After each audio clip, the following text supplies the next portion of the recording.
betting reaction to all of the night's action. You're tuned in to VSiN Live on Mad Dog Sports Radio. Patrick Meagher, Dustin Swedelson, VSiN Live. Hey, VSiN Live, Mad Dog Sports Radio, as we say hi. Adam Lockley, New York City, the GOAT is back. Dustin Swedelson, Los Angeles, as he jumps around the country. Big time, big guy. I'm Patrick Meagher, live from Los Angeles. Ryan Smith, Las Vegas, running youtube.com/VSiN Live. Hit us up with a sub and a thumbs up or whatever the kids say on TikTok. We'd appreciate that as we welcome you in. Let's get the business as far as betting out of the way. Remember, the bets are hot right now over at VSiN, so you can pick them up. Go to VSiN.com/subscribe. Use that promo code SIRIUS. So, a couple of things, Dustin, as we open it up. We've got three teams, Oklahoma City and Boston, who are going to play tonight down 0-1, and Minnesota goes down 0-1 last night. Those three teams are going to win their series, and we'll get into the bigger picture on that. But we do have a game, big guy, starting here in just a couple of minutes. Your Knicks at the Boston Celtics. Give me an update on the side. Give me an update on the total. Give me an update on who's in, who's out. Go ahead. We've got the Celtics laying 10 right now. That total is sitting at 211. And recent update when it comes to who's in, who's out. Kristaps Porzingis has been dealing with an illness for a while now. Only played a few minutes in the first game. He is going to play. Al Horford is starting. And Sam Hauser ruled out for the Boston Celtics today off the bench. That is all of the injury updates when it comes to this game. Yeah, and probable comeback by the Knicks a couple of nights ago, down 20. Boston just kept on raining threes. Take it to the tin, losers. I shouldn't call them losers because they did win a championship last year, but not going to do it if they're attempting 63s. Next one, Denver, Oklahoma City. That's coming up later tonight. I'm looking at 10s across the board with Oklahoma City laying at a big total of 230. Anybody in, anybody out that we need to know? I have not seen any start-sits come out for that game yet. As far as I can see, we're probably about an hour and a half, 2 hours away from finding out any start-sit situations there. Start-sit. Look at him. He's cooking, people. Where's the skillet? Panthers and Maple Leafs, game 2 coming up tonight in Toronto, where they're tight. They're tight as a drum because they want to win a Stanley Cup, and they are just grasping. I think Florida's going to come back and win this series. They're down 0-1. Florida tonight. Let's go ahead and take a look at the number. I'm excited about this game, actually. Florida's laying a price on the road. Holy moly. They're up to $1.62 at DraftKings. Yeah, plus 136 the other way on Toronto. 5.5 is your total. That is juiced to the over, so I guess that would make sense. Road favorite. Expect some offense. Expect some fireworks. So that is the place there. I got you, big guy. Take it easy. We're going to open up that Dallas Stars Winnipeg Jets series. Now, the 1 seed, the Jets, hosting the Stars home ice for Winnipeg with the whiteout. Yet the Stars are going to be favored here and favored in the series as well. Yeah, Dallas laying 112, minus 108 on Winnipeg. That totals 5.5. Also juiced more heavily to the over at minus 130. All right, hockey big guy. You love when he's hanging out. It's just nice to be around Puck Dustin.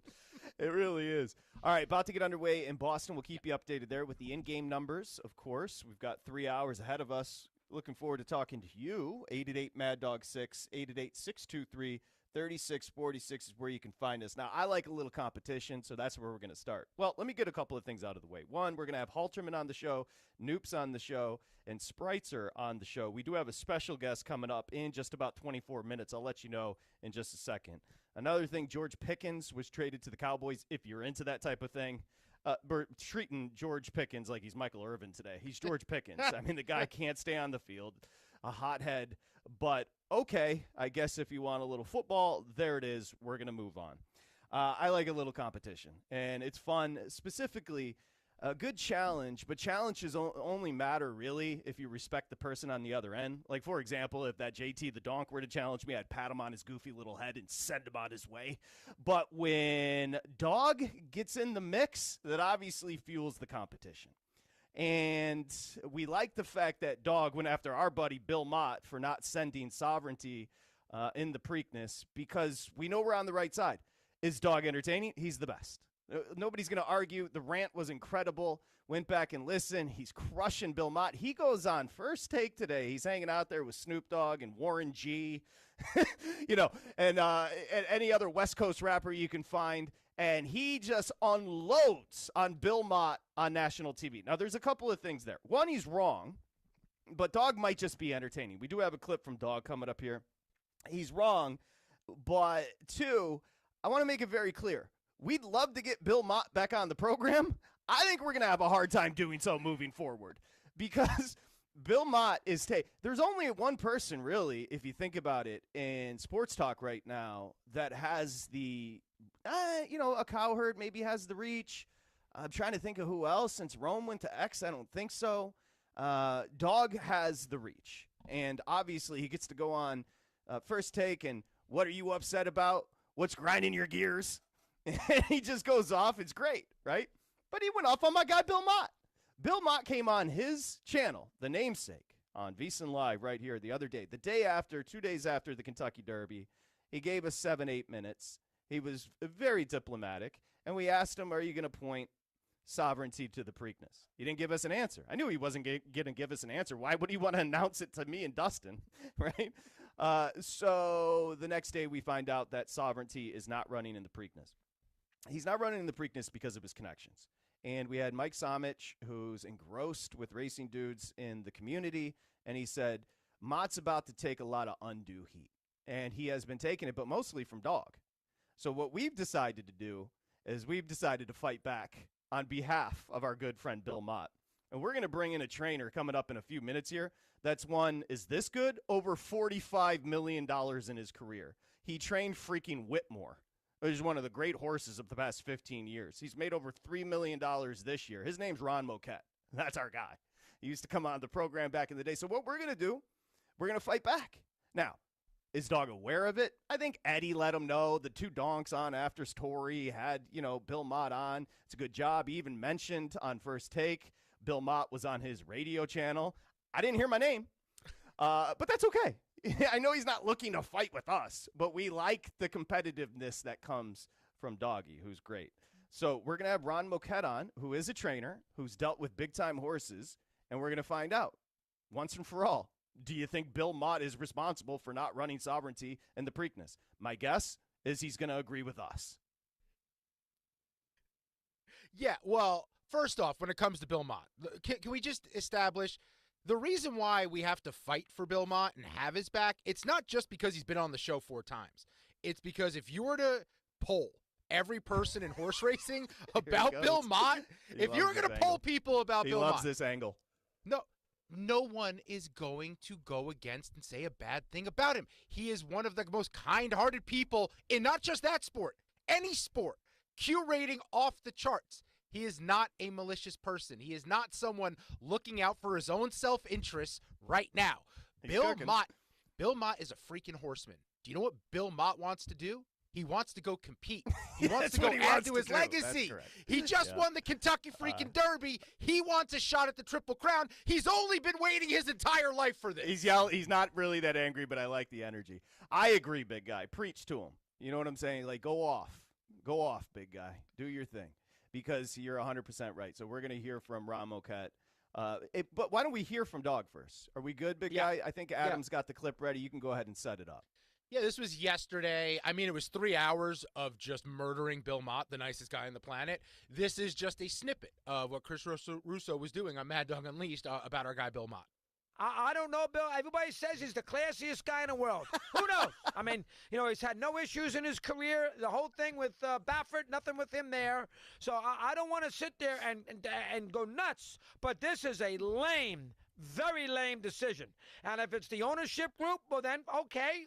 Mott's still got to take the hit for it because you know and I know if Mott told the ownership group we think we can run well at the Preakness, the Triple Crown is significant, the ownership group would have passed. He's a big trainer.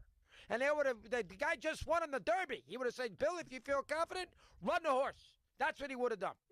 And instead, they passed to run the Belmont. And the Belmont it's not the Belmont. It's not 1.5 miles.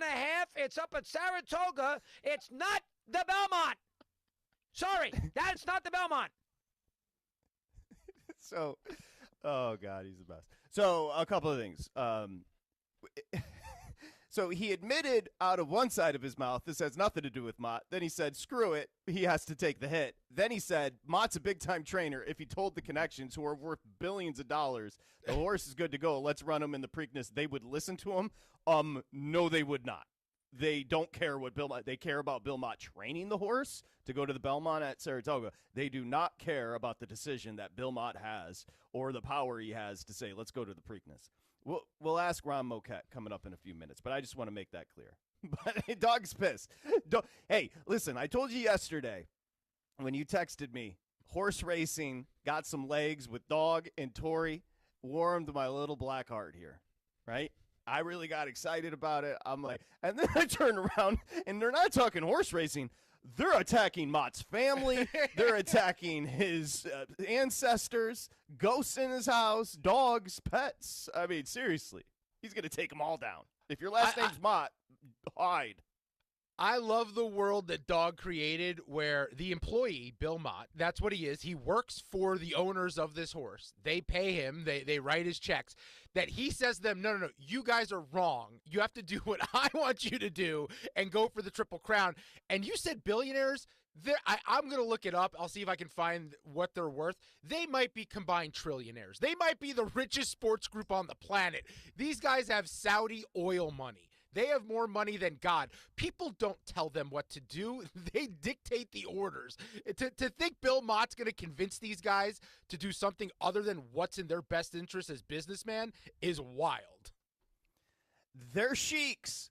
They wear Literally. robes. Like, I know, I don't know much about life, but I know if you go out in public in a robe, you don't give an F. And these dudes, they go out with a robe, they go out with a headdress, they go, and I embrace all cultures. I wouldn't even tariff them. I would welcome them. I don't have any issues. But I have a robe. I wear it on Sundays in the crib. I don't go outside in a robe. When you do, that's stunt 101. So you think they're going to listen to a 71-year-old trainer that's a grinder and a lifer and a Hall of Famer? Hey, let's run this horse over at the Preakness. That's a hell no. That's a hell no. So no. I don't know what to say about that. Have you changed your tune at all about the scheduling? Have you thought about it more? Are you still a traditionalist? Do you still want to keep the schedule the way it is? Because as it's current set up with the quick turnaround of just 2 weeks between the Derby and the Preakness, it just feels like the odds of us getting a horse where the ownership and the trainers feel it's worthy of truly making a Triple Crown run, it feels like it's so few and far between that maybe they have to think about changing the schedule. It just happened a couple of years ago and then a couple of years before it. It's happened twice in the last, 6 years. Yeah. I mean, I'm not fighting with – I'm not – what? Yeah, it hasn't happened since. Wait, dude, don't make me do this. It hadn't happened in 37 years, and now it's happened twice in 6 or 7, and you're pretending like that's not a good run? My point is we've had multiple horses since then win the Derby and then not go for it again. Okay. One Rich Strike who is 80-1. It was literally juiced out of his eyeballs. And then now this one, this is not a theme. I'm glad you asked me the question. Okay, I'm just asking. I'm glad you asked me the question because you understand. We've been doing this for long enough. You know, if we open up the phones right now and say, "Do you believe in participation trophies?" This audience, Mad Dog Sports, and I love the freaking audience. I've been talking to these people for many, many years. I respect the hell out of them, even Mike in the OC. I don't yell at them like others. Here, what I would tell you is this. If I opened up the calls and said, do you agree with participation trophies, we would line up like a freaking Christmas tree, and they would say, the softening of America, the youth needs to toughen up, and all that kind of stuff. So to answer your question, do I want to change the Triple Crown schedule? Are you into participation trophies? No. That's the end. I was just asking. No, I'm glad you asked. That's the first time you ever asked me a question. I appreciate it. Usually you're just thinking about your zing. Yeah. So speaking of zing, we've got 2 new things this week. You complimented me on Monday. That came out of nowhere. It left me shook. And then 2, you just asked me a question, which is a good one. So let me answer that. No, I don't want the Triple Crown schedule changed. It is grueling. Admittedly, it is brutal, and that's what makes it special. That's what makes it unique and one of one. You're running a horse the first Saturday in May, big guy, at Churchill Downs. 2 weeks later, you go to the Preakness. 3 weeks later, you go to the Belmont. And if you win all three, you're in Secretariat class. There should be, in modern day, there should be things that matter like that.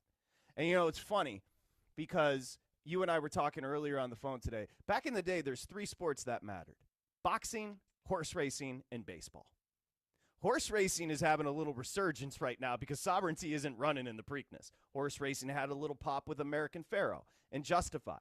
Now, the Justify situation was clouded with, the Baffert stuff, which is very unfortunate. But the fact that we're talking about it, the fact that Dog was talking about, as much as I kid around about him being wrong about this, I love the fact that he's talking about horse racing. Steve Torrey wouldn't know a horse if it kicked him in the ass, and he couldn't stop talking about it. So you and I were discussing baseball, and I said, man, this is a great time of year because the playoffs right now are freaking insane. Mm-hmm. The upsets we're getting, including last night with Golden State at Minnesota without Steph, improbably. And you said, honestly, people that hate basketball, they have to zip it right now because basketball is delivering. The Stanley Cup playoffs are always going to deliver. I said, we are on such a heater right now with content. What are we going to do in July? Because you know what I noticed? I'm feeling this is the first year that I felt baseball just doesn't feel relevant. And it hurts me. I know it hurts you. It's your favorite sport. Dog carries the torch. This channel, this network specifically is responsible for keeping baseball in the public consciousness because everybody talks it here. Torrey loves. He's the judge because he went to a freaking Yankee game and sat in some chamber. Okay? So we care about it. But it's not relevant right now. Boxing has hit the rear view. At least horse racing's in the discussion right now. And the only way to keep it there is to not change the Triple Crown schedule, because as soon as you change the Triple Crown schedule, people are going to be, it's not like it used to be. Mm-hmm. And you said yesterday an asterisk. Dog would be the first one screaming at the top of his lungs. That's not a Triple Crown. That's not a firm. That's not Seattle Slew. That's not Secretariat. That's not a horse. Yeah, look, only 13 horses have done this. It's hard. Like, if everyone could do it, they would. And I think on a micro level, we're all bummed out that we're not going to get a Triple Crown this year. But on a macro level, I think the case can be made. This shows why the Triple Crown is special. It shows why it's so hard, because this group won the Kentucky Derby, and they evaluated, they looked at their horse, and they said, that horse isn't good enough to do it again. I think while it devalues this horse racing season for the casual fans, I think as a whole, it actually increases how we can look at the Triple Crown historically. Yeah, I would agree. So I say don't mess with it. Do you have an opinion? No, that's why I asked you. You don't even have an opinion. You're my opinion. I don't know this world. Samich, I went into the conversation yesterday with Samich. You can go back and check it out on the SiriusXM app, also the VSiN YouTube page at VSiN Live. I went into it asking him questions where I thought I had an opinion, and then he came up with a really good rebuttal where I'm like, I don't know this world. Because I said something along the lines of, don't they have an obligation to go out there and go run again? And he said, yeah, but the goal is to find the best 3-year-old horses in the country. And routinely, in the Preakness, we are not getting the best 3-year-olds in the country. The field is changing. Only a few that ran in the Derby are going to run again, so it's a fresh field. It's totally different. And I didn't realize that because this world is so unique. It is so niche. I didn't understand the intricacies that make up this run. Well, we just, again, Justify 18 won the Triple Crown. A couple of years before that, American Pharoah won the Triple Crown. I put this more on this ownership group. Again, Sheikh Mohammed or whoever it is with the robe and the whole thing, I put it on them.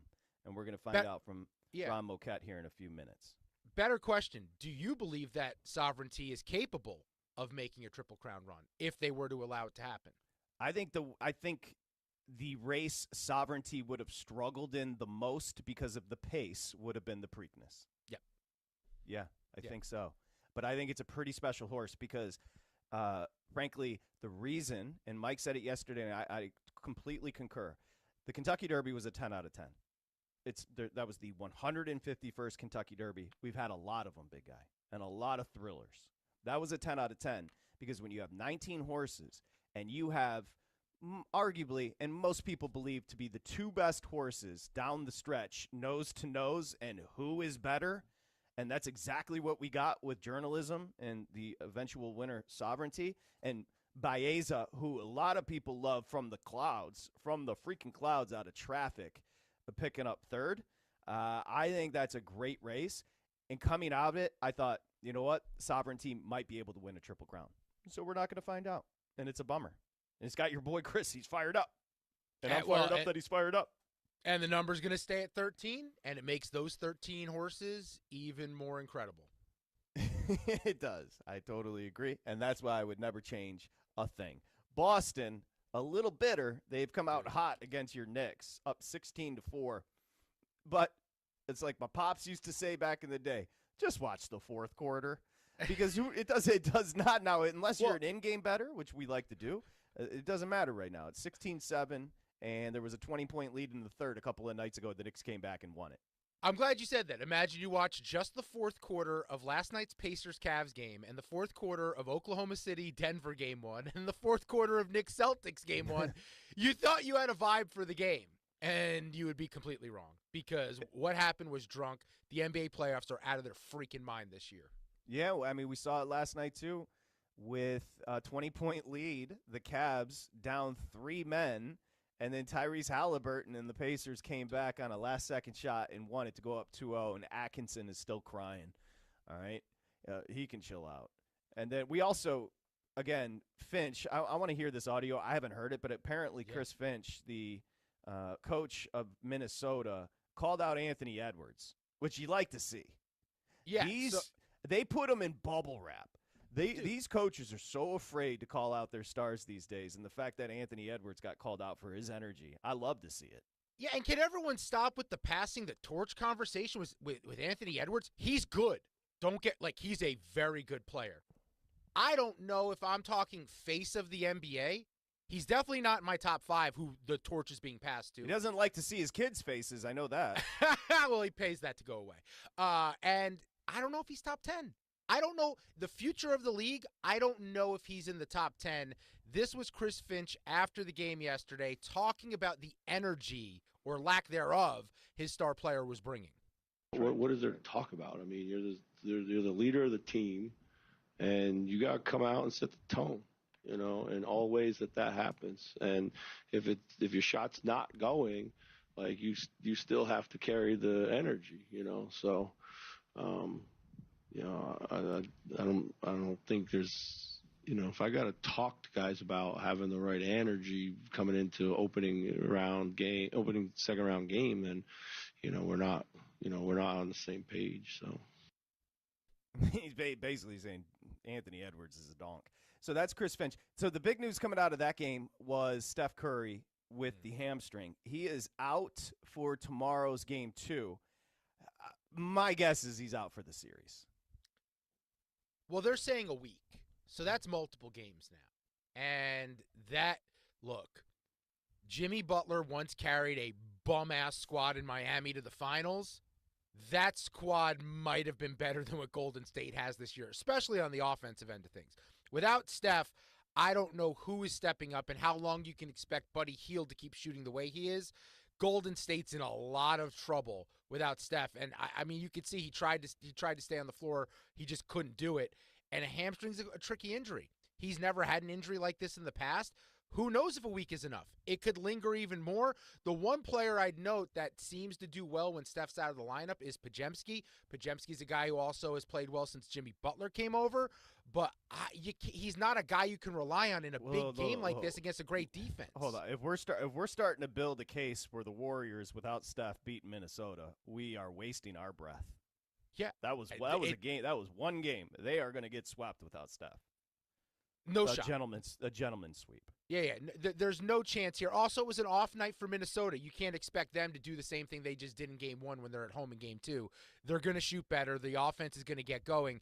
And Jimmy Butler can only do so much. He can only carry so much when they just do not have the offensive weapons to win this series now. All right, so that's where we stand. Basketball and hockey tonight. Horse racing, you love to see it as it continues.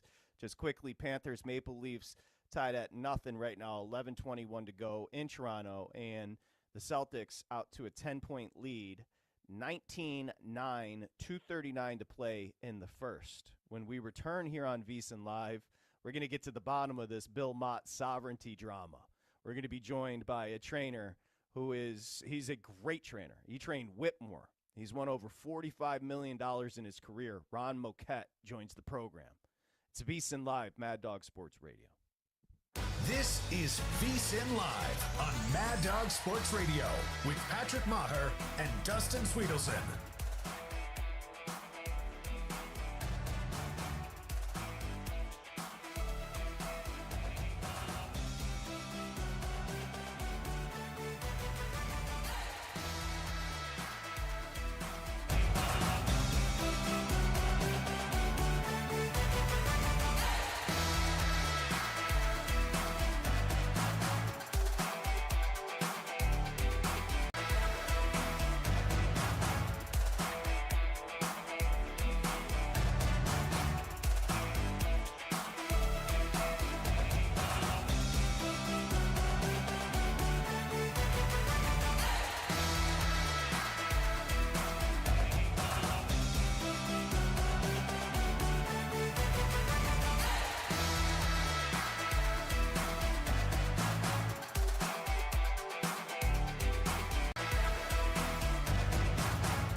Sweat your bets with VSiN Live on Mad Dog Sports Radio. Here's Patrick Meagher and Dustin Swedelson. Okay, you can get the daily newsletter over at vsin.com/newsletter. Get your picks, get set up for the gambling day. It's easy. You just enter your email address over at vsin.com VSiN.com/newsletter. As we welcome you back here, VSiN Live, Dustin Swedelson, I'm Patrick Maher. Just quickly an update on the games, and we're going to get to our buddy Ron Moquette. The Celtics up 24-13 to start, end of one, and the Panthers and Maple Leafs tied at nothing, 9:02 to play. Now, I'm not sure how this happened, but a few years back when we were on Mad Dog Sports Radio, we were lucky enough, Ron Moquette joined us, and he's a great trainer, $45+ million in his career made, over $3 million made this year, and Ron is a respected trainer. And Ron may not know this, but horse racing has been at the front and center on Mad Dog Sports Radio and even on ESPN today, because the namesake of this channel, Ron, Christopher Mad Dog Russo, he went on First Take today, and he unloaded on Bill Mott. He said it's Bill Mott's responsibility to send Sovereignty to, obviously, the Preakness, and he just went off on him. It's like horse racing gets some attention, and it's because Sovereignty's not going to the Preakness. Let's start with the race itself. I thought it was a classic because you had two great horses nose to nose down the stretch, and Sovereignty wins it. What'd you think about the Kentucky Derby? I thought the three best horses ran 1, 2, 3. I didn't bet that way. I was trying to make money, but if you look at the pedigrees and you look at how the horses look and how they come to the race, I could make a very legitimate case for the way it finished, and really impressed with the winner. And Sovereignty, the winner, because most thought journalism, obviously coming from the West Coast, journalism was the favorite. Morning Line and went off as the favorite. Were you surprised at all with the duel to see Sovereignty pull away there? No, I think that as a trainer, we start to look for different things. We like to look at the way they're carrying their weight and their energy level and all that. And I really thought that it was more than just the past performances you could look at to indicate how they're going to run. And I really like the way Sovereignty trained. Journalism is a beautiful horse and deserved to be the favorite. But I thought, you're asking everybody the first Saturday of May to do something that they've never done, and that's run 1.25 miles, and then you're asking them to do it with a boatload of other horses. So you try to get, the ones that look like they're doing the absolute best right then. It seems like, and Ron, by the way, trained, I got into the sport a while back, and he trained one of my favorite horses of all time, Whitmore. Just selfishly, do you get to see the horse often? Because I love that horse. Oh, yes. He lives in my backyard. He does? Well, we built a barn, bought a little farm in Kentucky, and we built a barn in the backyard where we could have Whitmore with us. We wouldn't have the farm without Whitmore, and I wanted to make sure that he was with us for as long as he's alive. And we get the blessing of going out there and giving him a peppermint and thanking him whenever we want to. Yeah, you've got a Breeders' Cup champion. You probably want to keep him around. He was a beautiful horse. Let's start with the actual Triple Crown schedule. But because of the skipping of the Preakness by Sovereignty, everybody starts talking about, should the schedule change? Kentucky Derby, 2 weeks Preakness, 3 weeks Belmont. Ron Moquette, do you think the schedule should change? Well, that's a loaded question. I believe that it could be either way. And I'm not trying to be diplomatic. I just go back and forth. Here's the thing. The Triple Crown has already changed. They used to run it closer. Look up when Whirlaway won. 1943. They actually, Whirlaway won the race. He ran 3 or 4 days before the Kentucky Derby and the Derby trial. He ran about a week in front of that. And then they put him on a train and shipped him to the Pimlico to run the Preakness. And then this horse actually, it was going to be 3 weeks until the Belmont. And he took another train up to Belmont, and they run him a mile before the Belmont. So I believe that, for everybody that's all the great historians, we should not mess with it. They got to understand it's already been messed with. So it kind of makes me think that a lot of people don't understand what they're talking about. At the end of the day, Mr. Mott and Baffert, Lucas, Asmussen, Cox, me, whoever, our job is to wake up and do what's best for our horse. We can decide any day that if we want to run in a race or we don't want to run in a race, and if we start listening to the outside pressures and the people that tell me, hey, I drove all the way across the country to watch Whitmore run. You mean you're not going to run him? I'll be like, hey, my job, I owe my 100% of my allegiance to that horse, and every bit of decisions I make should be what's best for him. And I got to think that Mr. Mott knows his horse. You know, the one of the things that a lot of people can't get around is that these are animals. They're living, breathing. They have fevers. They have good days. They have bad days. And anybody could just, if it was a bike, you could jump on it whenever you want, I guess. But they're living, breathing animals, and you should wake up every day and do what's right for your horse. Ron Moquette joining us, great trainer, talking about sovereignty, skipping the Preakness. Okay, so when the decision was made, I was texting with a friend when sovereignty was going to be pointed to the Belmont, and I said, I feel bad for Bill Mott. And my friend said, I do too. He was in the industry. He said, I do too. I think he's going to take a lot of undue pressure here. My assumption was it's a connection decision, an ownership decision. Now, let's just assume the horse is sound, Ron. And we had Bill Mott on the program on Monday. He's such a nice guy, and he was evasive with the question. I didn't expect him to announce here on the program. But if the horse is sound, do you believe Bill Mott would want to run the horse in the Preakness? Yes, but there's a difference between a horse being sound and a horse being ready to live up to the expectations that are before him. You can be 100% sound and not be ready to deliver that good race. And Mr. Mott's won 5,500 races. He's known for being very patient and for doing right by his horses. For somebody that does what he does, not quite as long and not maybe quite successful, I appreciate him doing it. If he don't believe it's in the best interest of the horse, then he needs to definitely make his decision. From that point on, everybody's like, well, how does it affect the sport? And look, if anyone follows me on social media or understand, I love this sport with all my heart because of the animal.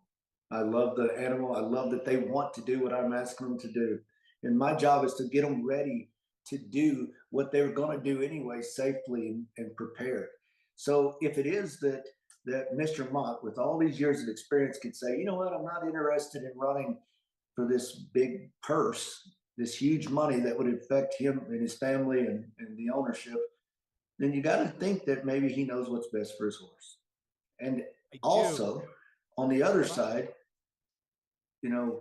it could affect negatively. If he goes out there and turns in a poor performance, then all those people that were on the hype train is gonna jump off. And if this game is weird, they shouldn't have ran the horse. I mean, it's a very thin line you can try to straddle there. Ron, what is the relationship like with a trainer and the connections? We know the connections of Sovereignty are a group that is obviously very rich, to put it mildly. How much of a say do they have as far as whether or not to run the horse at the Preakness with the trainer, Bill Mott? I think that if it was like it would be with me, I would think that they would have a voice and they would ask the trainer what he thinks is best. And I believe that they're successful enough that they probably spend a lot of time listening to their trainer.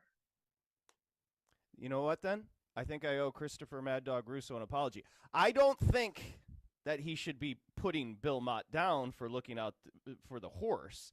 But my assumption was, and I stand corrected, my assumption was that Bill Mott most likely would like to run the horse in the Preakness and the ownership group, because there's so much involved with money and all that. My assumption was it was a decision, Ron, made by the connections. Well, here's something that people don't understand. One of the things that's different about this particular group, this is, they're overseas kind of like a chic kind of money, right? Mm-hmm. And some of the people that own stallions or stallion prospects and grade one winners in the United States may want to run the money because of it, or run the race because it could affect the stallion worth, the value. Well, they don't have to.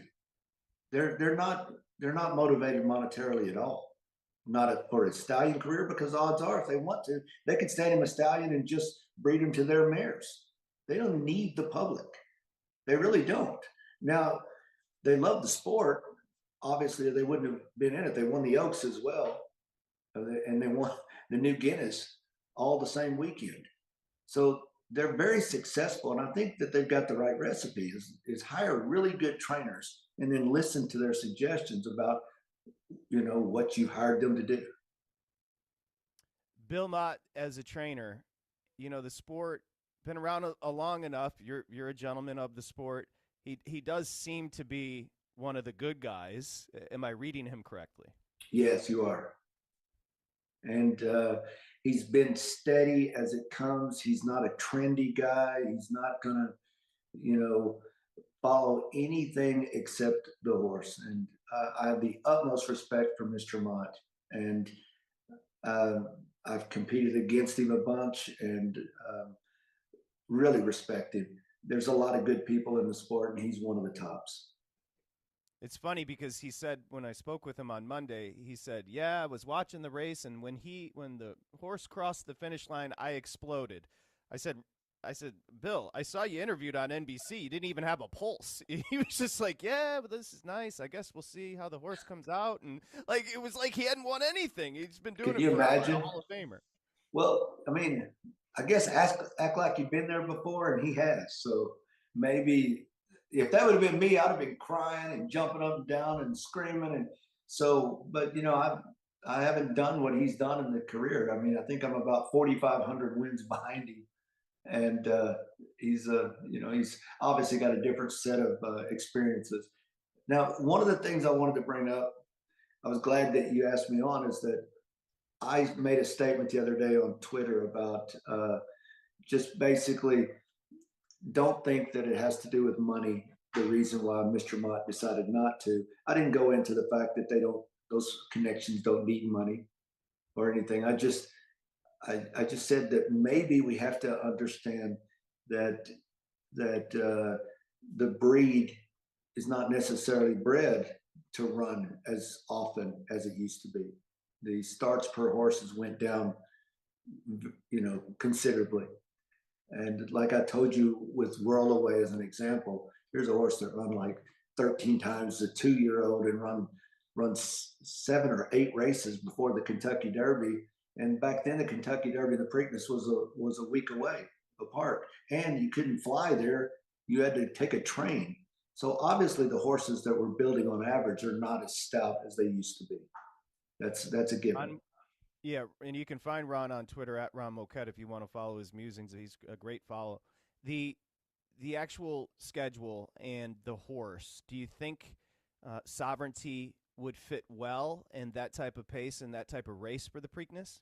Yes, I think he's a talented horse. He's shown great versatility. He's,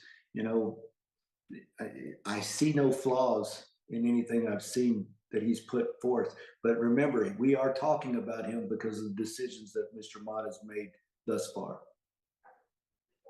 How much time, you were talking about horses back in the day running weekly, your horses, your barn, what is the right amount of time? What's that sweet spot you like to find between horses these days? You know what? It's kind of I know it sounds cliched. It's not necessarily a cool answer, but you got to look at each horse individually. I've got a 17-hand horse that takes a lot of work but can't stand a lot of races. I've got other horses, for instance, Whitmore. I ran him like average about 8 times a year, and I hardly ever turned him around to gallop because he didn't need a lot of training. But each horse is different. Mr. Mott's got horses that started a bunch, but it's like, I don't know how to describe it except maybe with sports. You've seen those guys that show up to the basketball gym and they haven't played in a long time, and they can run up and down the court forever and not get tired. And then there's guys that's been playing quite a bit and they run a half a quarter and they need a breather. And it's just each one is different. And, this horse is by a horse. Pedigree means a lot in our industry, right? This horse is by a horse named Into Mischief. He's an awesome sire, but he himself made 6 starts in his career. Only 6. The mother of this horse, Crowned, never started, never made it to the races. So between the mom and dad of this horse, they've had 6 starts, and Sovereignty's already had 6 lifetime starts as a 3-year-old. So, when I say pedigree matters, and I know that the market drives pedigree, so we need to put an emphasis. You can fix all of this by placing emphasis in longer distance races, and where speed is not the overwhelming object that you're breeding for. I'm fascinated when you say I love being around the horses. Nobody loves it more than you. How do you pick up on, like, say, for example, a Whitmore and a horse you're currently running? How do you pick up in the differences in their personalities? They're all unique. And what's funny is you spend a little time with them.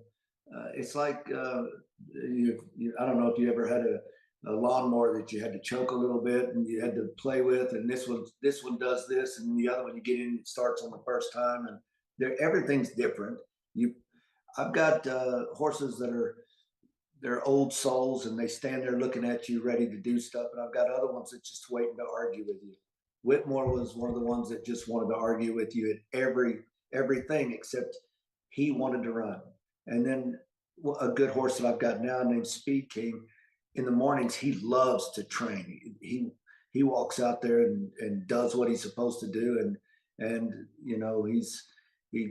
it's like shows up with his hard hat and boots on, ready to go to work. So each horse is different. And that's one of the things that keeps me in it is the fact that they all have unique personalities and dispositions and likes and dislikes. And it's a big fun game of, equine Sudoku. Equine Sudoku. Well, yeah. Here's the deal. You and I are friends now. So what do you say we go in on a horse together? I can be the promotion on the radio. That's right. I'll come to the track. I'm not like the social media star. The kid seemed like a nice kid, actually, that was with the horse at the Kentucky Derby. Oh, the Griffin guy, yeah. Yeah, he seemed like a good kid. He was into it. You know what? That's funny is I can't understand why people were upset. I mean, this guy brought a lot of really new eyes at an age demographic that we're losing. I looked through the social media a little bit, and I noticed that all the people that followed him and the Alexa Earl and the Amber girl from Brazil, and between all of those guys, they got 35 million followers. And I noticed that the term Sandman was used, like, what was it, 2.6 billion times, or 2.6 million times on Saturday morning. That's in social media. I love the fact that younger people and appreciate Jason Worth. I mean, he's hilarious, and he loves the sport for the right reason. We need these kind of people to be around horses. I don't care if you own them, be around them, because I promise you, if you get to know a horse, you'll fall in love with the sport. And they deserve it. They deserve the accolades. They deserve the attention. We don't deserve horses, but I'm really glad we got them. It's funny. When I first went to the track here at Santa Anita many years ago, and I got around the horses, Ron, I walked away and I was like, I'm not sure if I believed in God before I saw the horses, but now I think I do. Like, they're just the most incredible things. They just change your whole vibe. There's so much that we don't know still. For me, horses was therapy. Growing up, I didn't have the easiest upbringing, and I didn't really trust people. And so I gravitated towards animals, and I was never let down by a horse. Even if they were trying to kick me, bite me, or whatever, they were honest. And they're so noble. And the fact is, we're not training them to stand on balls or juggle. We're circus stuff. we're conditioning them to do what they want to do. And if you don't believe me, you can come over and watch old Whitmore run in the backyard, because that sucker puts on a show. I live in a fancy little neighborhood here where everybody's a HOA around me, and on the east side is a golf course. So there's all these ladies that do all their exercise walking right beside the fence on the little sidewalks. And Whitmore puts on a show. I don't know if they know who he is, but he still runs. I think he could win today, but I think it's really fun that when you kick him out and let him do it, he takes off like he's coming down the stretch in the Breeders' Cup. Well, you know, it's interesting. There actually is equine therapy where people do get therapy by the power of horses. So that is a beautiful job by you. Ron, thank you. I hope to get out to the track one day and meet you. It's a pleasure. Anytime if you get close to a track that I'm at, come to the barn. We've got all the peppermints and stuff. We want you to see the backside. That's where the fun is. That front side and the Kentucky Derby is all. I understand it's popular and everything, but I don't even care about going to the front side. If you get a chance to spend some time on the backside, it's like the greatest reality show in the world. Plus, except the stars are actually the most honest, cool, athletic things you'll ever meet. I can very much tell you the stars in horse racing are different than reality stars. Listen, it's a pleasure. Ron Moquett, thank you, at Ron Moquett on Twitter. Great to catch up with you, and I hope to see you soon, okay?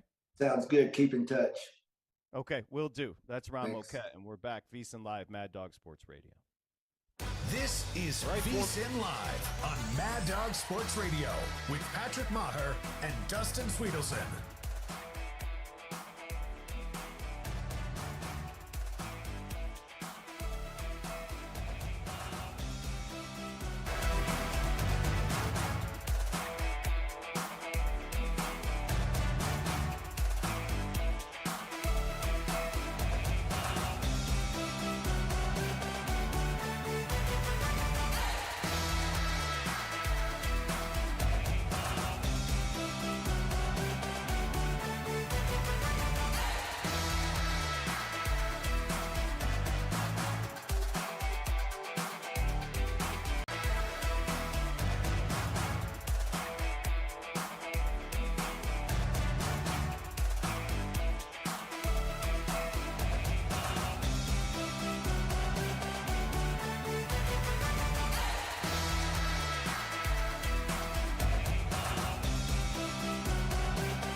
I thought that was one of the more like insightful things I've ever heard anyone say about anything ever on the air.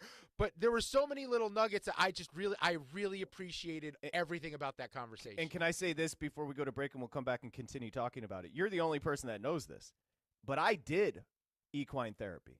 Yep.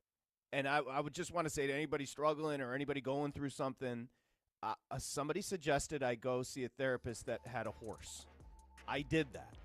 And it was one of the best experiences I've ever had. That's all I can say. So if you know somebody struggling that likes animals, that might be a direction to point them in. That was great. Thank you to Ron Moquette. When we come back, our buddy Aaron Halterman joins us. We'll continue the conversation. VSiN Live, Mad Dog Sports Radio. Covering the spread all night long. This is VSiN Live on Mad Dog Sports Radio.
VSiN Live on Mad Dog Sports Radio. Here's Patrick Maher and Dustin Swedelson. Okay, the NBA playoffs are heating up, and VSiN is breaking it all down. From series odds to matchup breakdowns, you find more of our NBA playoff coverage in and on the VSiN Watch app, which is a tremendous app. As we welcome you back, just give you an update here. Dustin Swedelson, I'm Patrick Maher. A big three from your boy Brunson, big guy, to cut it to 10 with 57 seconds to go. 49-39 there in Boston. Anything, while I was talking to Moquette about that game, stand out to you?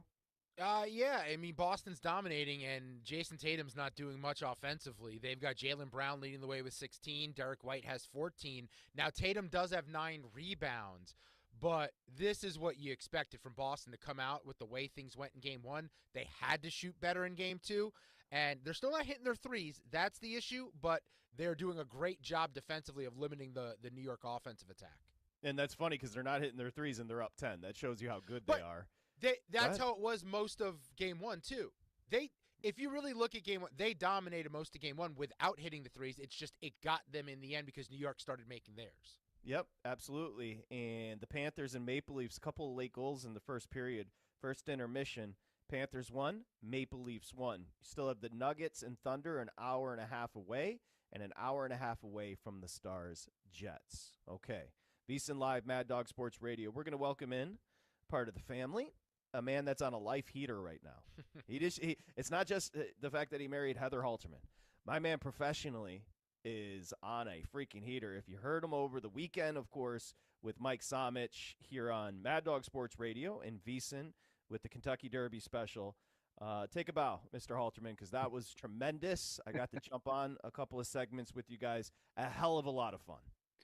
You're very nice. You're very nice. Thank you very much for saying all those things. That's great. Yeah, listen, it was a blast. We had such a good time. I was hot in the show early, then Savage got hot for the Derby. And so I think we helped make people money on that show as well. So that was great. And yeah, it was such a privilege to interview you. It was weird, right? Oh. We came out and we're like, what is this all about? It's so strange, but I loved it. It broke my brain. I told Dustin my brain was broke. I'm an idiot. I didn't know how to handle it. Let's do this. So racingdudes.com for your racing news. So, of course, you can see Aaron on VSiN as well. Dustin and Aaron, again, the controversy is Dog has been killing Bill Mott. Dog went on First Take today on ESPN and killed Bill Mott.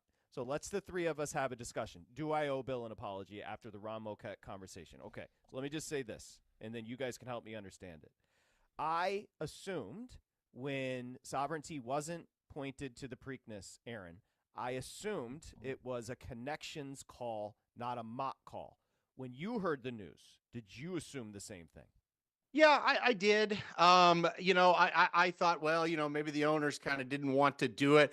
I kind of took the stance, honestly, Patrick. I read Bill Mott's comments Saturday night, and he basically was saying, we look at a whole career. We don't look at 5 weeks. And I told my business partner, Jared, I said, he's not going to run in the Preakness.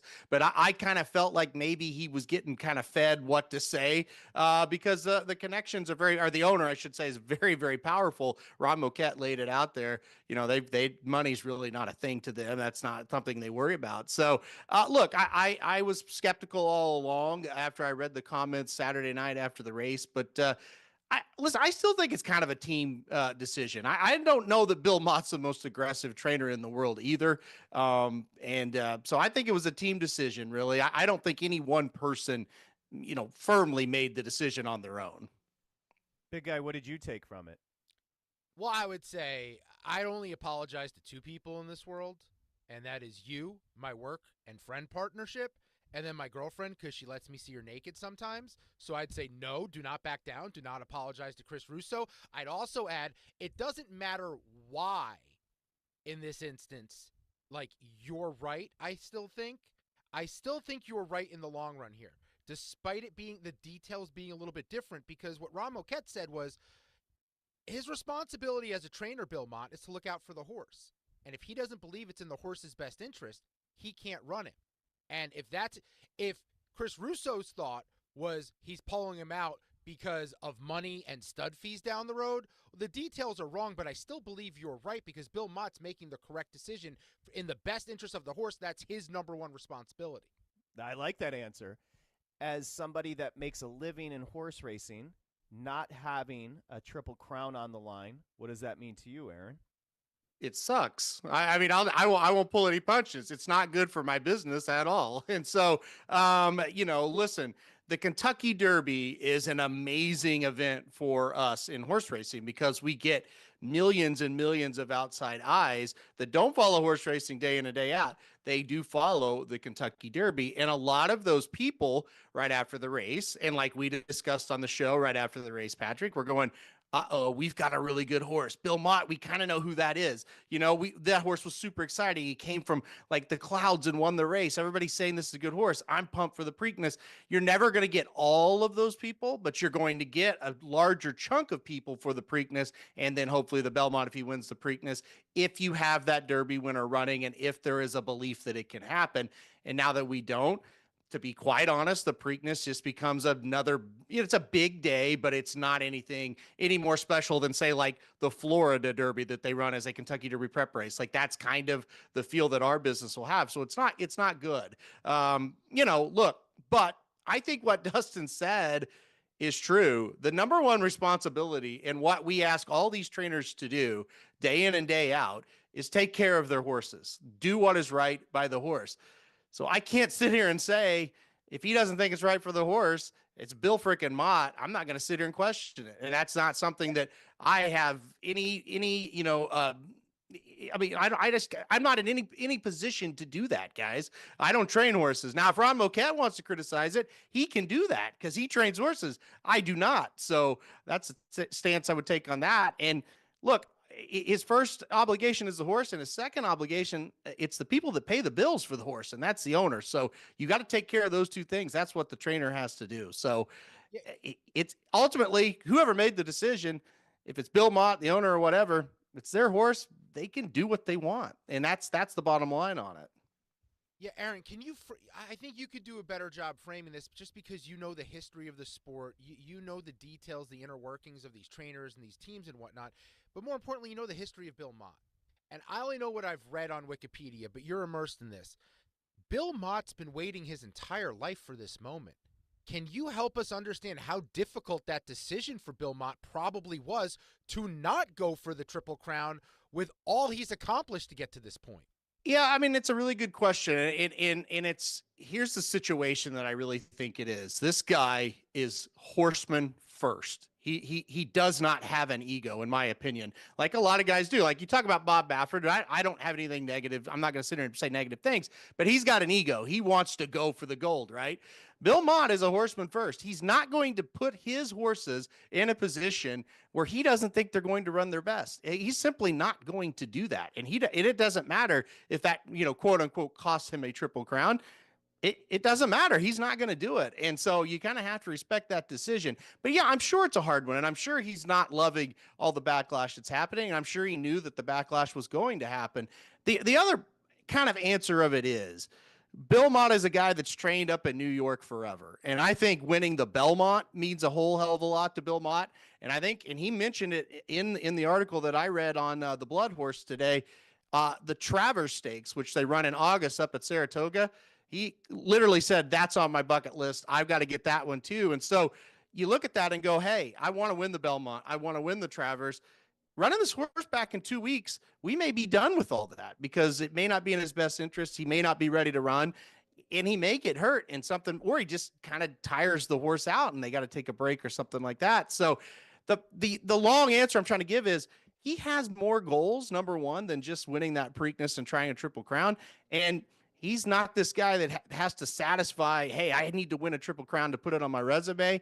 I have a good feeling when Bill Mott goes to bed at night, he's not sitting there thinking about, boy, I wish I would have tried that Triple Crown. He's just thinking about, how can I get the next horse to run their best race tomorrow? And that's why we love him. And that's the beauty of Bill Mott. All right, so I have an official statement after listening to the two of you. And I think, Dustin, what you said is where I'm going to go. I was wrong. Dog was right about the fact that Mott had more say than I assumed he did about running the horse in the Preakness. Where I think Dog's a bit off is he's being harsh on Mott, like you said, for looking after the best point of action for the horse. That's all. I guess that's my statement. Maybe I was wrong. I guess I was wrong about the impact of Mott on the decision. That's what I would say. I thought the connections ruled everything in horse racing. Yeah, but I guess what Moquette said makes sense, and it's kind of the general thought is the people who own the horse, they don't care about money. But to me, if you don't care about money and you care about legacy, then I thought you'd push it and run it. I'm a bit conflicted here. Like I'm going back and forth. I'm confused, Aaron. We're all confused. I don't think either one's right or wrong because I think both can be true. I just think it's a combination of everything. And I think, back even 10 years ago, guys, every trainer, every owner, the goal was Triple Crown, Triple Crown, Triple Crown. And for whatever reason, it's just evolved, and they don't really look at it. Now, not everybody, some still look at that, and that's what they want, right? But a lot of these people now, and the big conglomerates and things like that, and the big farms that have all this money and own a lot of the majority of the expensive horses, they just don't view it like that anymore. And I don't know why that is, but that's the facts of it. And like what Dustin said, you would think Godolphin Racing, which is, they're out to win every big race there is. You'd think they would be pushing Bill Mott to do it, but they clearly weren't, because I just don't think the Triple Crown means what it used to these people for whatever reason. That's a bummer. Big guy, let's just quickly get an update on the in-game number on Knicks Celtics, and we'll continue with this line. But I want to make sure I get the sports in here. What's the update on that number? Yeah, we're at the break. It is, that score's not right. 49. No, 50 to 41. 50 to 41. So sometimes, like, my apps update, sometimes they don't. I want to get you a halftime number here if this computer doesn't crash on me. It's Boston laying 2.5 in the second half, 101.5 your second half total. But a little pat on the back. We did cash Boston first quarter and first half. That's a tremendous job by the big guy. So 50 to 41 at the break, with Boston leading, and 2.5 they're laying in the second half. So essentially for the game, they're laying 9, 10, 11 and a half. The Panthers are up on the Maple Leafs. I do believe the Panthers are going to come back and win this series. We'll talk to Aaron about that in a second. One last question, and then we'll move on from the horse racing. The schedule of the Triple Crown, because of everything you just said, if you were in charge of the sport, would you change it? So I'll repeat what Mr. Moquette said. That's a loaded question, and it's not an easy answer. And here's why. A, you said if I was in charge of the sport. Well, that isn't a thing in horse racing. I couldn't be in charge of the sport because the 3 tracks that we're talking about are owned by 3 different people. So I couldn't control them, right? So that's problem number one. I'll try to break it down the best I can here. The next problem is, okay, let's say the Derby's not moving, okay, first Saturday in May. Let's say Pimlico says we need to run the first Saturday in June. We need to run the Preakness. Let's give 4 weeks, which is a reasonable amount of time. Okay, what are they going to do? Are they going to call up Naira, who runs Belmont Park, and go, hey, we're going to move our race, so you're going to need to move your race? Why would Naira say, sure, that sounds great to us. We'll move our race that brings in the most money all year for no reason? Why would they do that? And also, why does Naira, who operates Belmont Park, why do they want to help a competitor in Pimlico? Because who would benefit more from the Preakness going away than Naira? Nobody. So, I think if you spread them out 4 weeks apart, I do think you would have a much better chance to get more horses running all 3 races. But realistically, is that possible? And would the New York Racing Association, would they even care to do that? Or would they just say, you know what, you can move your race, we're not moving ours, and we'll see what horses show up where? I don't think it's realistic that it can even happen. And I think that's the thing that makes me the most worried about what historically has been the thing that draws people to the game more than anything else, the bid for the Triple Crown. I don't know where the motivation is to help Pimlico out here. And because Pimlico knows they have a problem, and it's been rumored for a while they need to move their race, but they probably, in all honesty, haven't moved it because they can't get, okay, yeah, you can move it, but what if the Belmont's just a week later after that, because they won't move their race, and then you're in a worse situation. So that's a long way of saying, Patrick, I don't know what can be done. I really don't. Because it's a shit show and there is no governing body. Bottom line. Yes. I mean, imagine if in the NFL, every division was owned by a separate entity. Imagine how that NFL would work. There would be no NFL commissioner, because the NFL commissioner would have no power over each of those divisions, because the divisions are owned by separate companies with separate ideas and separate motivations, and they all want to kill each other and take each other's teams or players. Matt, that's what we're dealing with. And I'm not exaggerating, guys. That is what this is. And that is what we deal with on a daily basis. And that is why when people go, well, it's very simple, just spread it out. Okay, how are you going to do that? And who's going to make those decisions? And are you going to tell me all these tracks are going to work together? I'm skeptical that that's going to happen. I've never seen it happen since I've been covering racing. So I don't think it's going to happen in this situation either. It's 2025. This sport's been going on for like over 100 years. How have we not gotten here yet? I don't know. I don't have an answer. That's the first time I heard the football thing, and now it makes sense to my brain. Everything's splintered. It's a shit show, but we love the sport. We keep coming back. We keep coming back because sometimes things like last Saturday happen and they're magical. And you and I and Samich get on a show 5 minutes after that race, and we are all just geeking out for what just happened because it was beautiful, right? We had the horses, they showed up, everybody won money, Samich more than some, but we all were winning and it was fun. But then this is what we get 2 days later. And this is a kind of a repeat thing that happens in the sport. Yeah, well put. It is, but it still gets me juiced. Yeah, I came on with the boys right after. I said I'm still shaking. So that's the only sport that does that to me, and I think it's because we love the animals so much. So that is that. Okay. It's also the only sport. It's the only sport that helped me pay off my furniture in my apartment in one day. So with the only sport that can do that. There you go. Samich and the Super. It is the most frustrating yet most exciting sport to bet as well, is what I would say. Okay.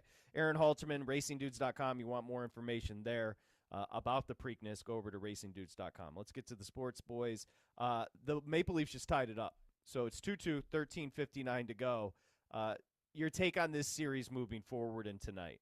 Yeah, this is a heck of a series. There's no doubt about it. Honestly, guys, I think these are the two best teams in the East. When I watch the Capitals in Carolina, they kind of look in slow motion compared to these two teams. I think the Panthers are going to win this series. I really do. I think at the end of the day, their experience and kind of just their grittiness will pull them through. I would live bet the Panthers right now, sitting here at 2-2. I think they're going to end up winning this game. But here's what I'm going to tell you. This Maple Leafs team is a little bit different from those teams that have failed in the past. I'm pretty impressed with them overall. They came out in game one and they took it to the Panthers, and they're playing right with them here, even though they got a backup goalie in. They're fighting it off. So I think this will be a long series. I do think the Panthers are going to come through at the end. I would not be shocked, though, if the Leafs got this. And I would say before the series, I'd be a little surprised if the Leafs win it. I think this is pretty even right now, guys, but I do think the experience of the Panthers will pay off.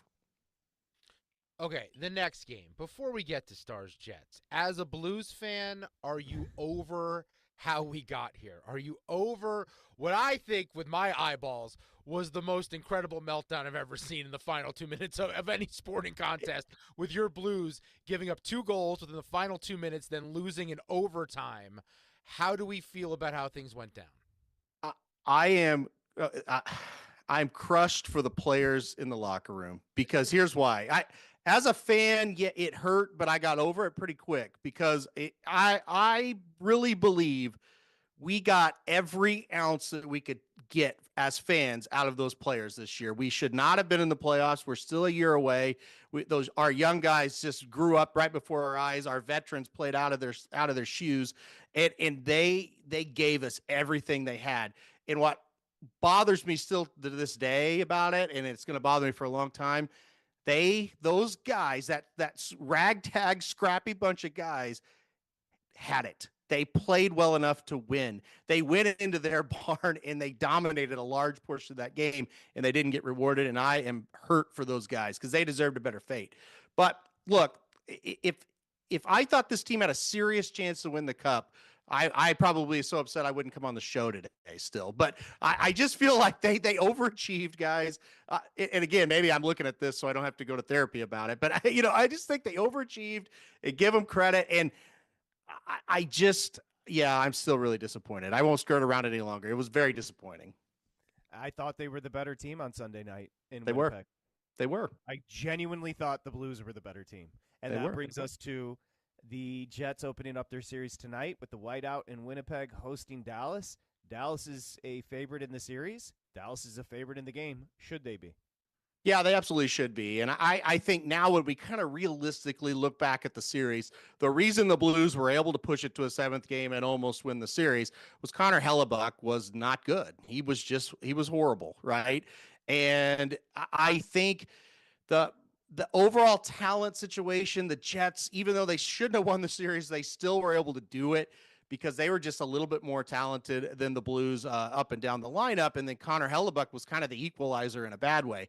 What is going to happen now? when you take on the Dallas Stars, who I know they're a little banged up, but they have more top end talent than the Blues. They have more experience than the Blues. They have a goalie that's world class, just like St. Louis has. What's Hellebuck going to look like against this Dallas Stars team? I think that's the worry.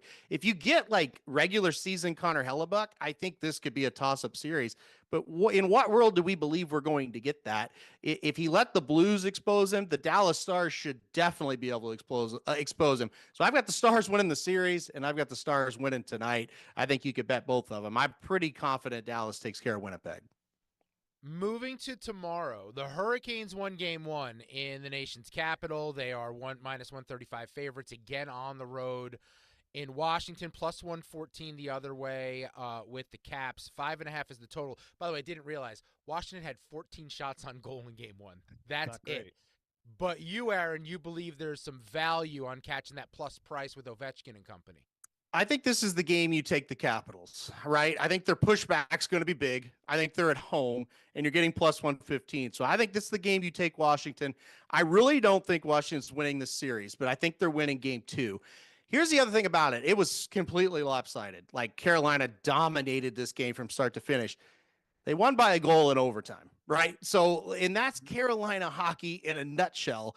They control 90% of the games they're in, but they have a big missing top end line. They just don't have those great forwards that are going to put the puck in the net. They're kind of like death by a thousand cuts type of team, right? Like, they don't have Connor McDavid out there and Leon Draisaitl that are just going to go up and down the ice and gash you.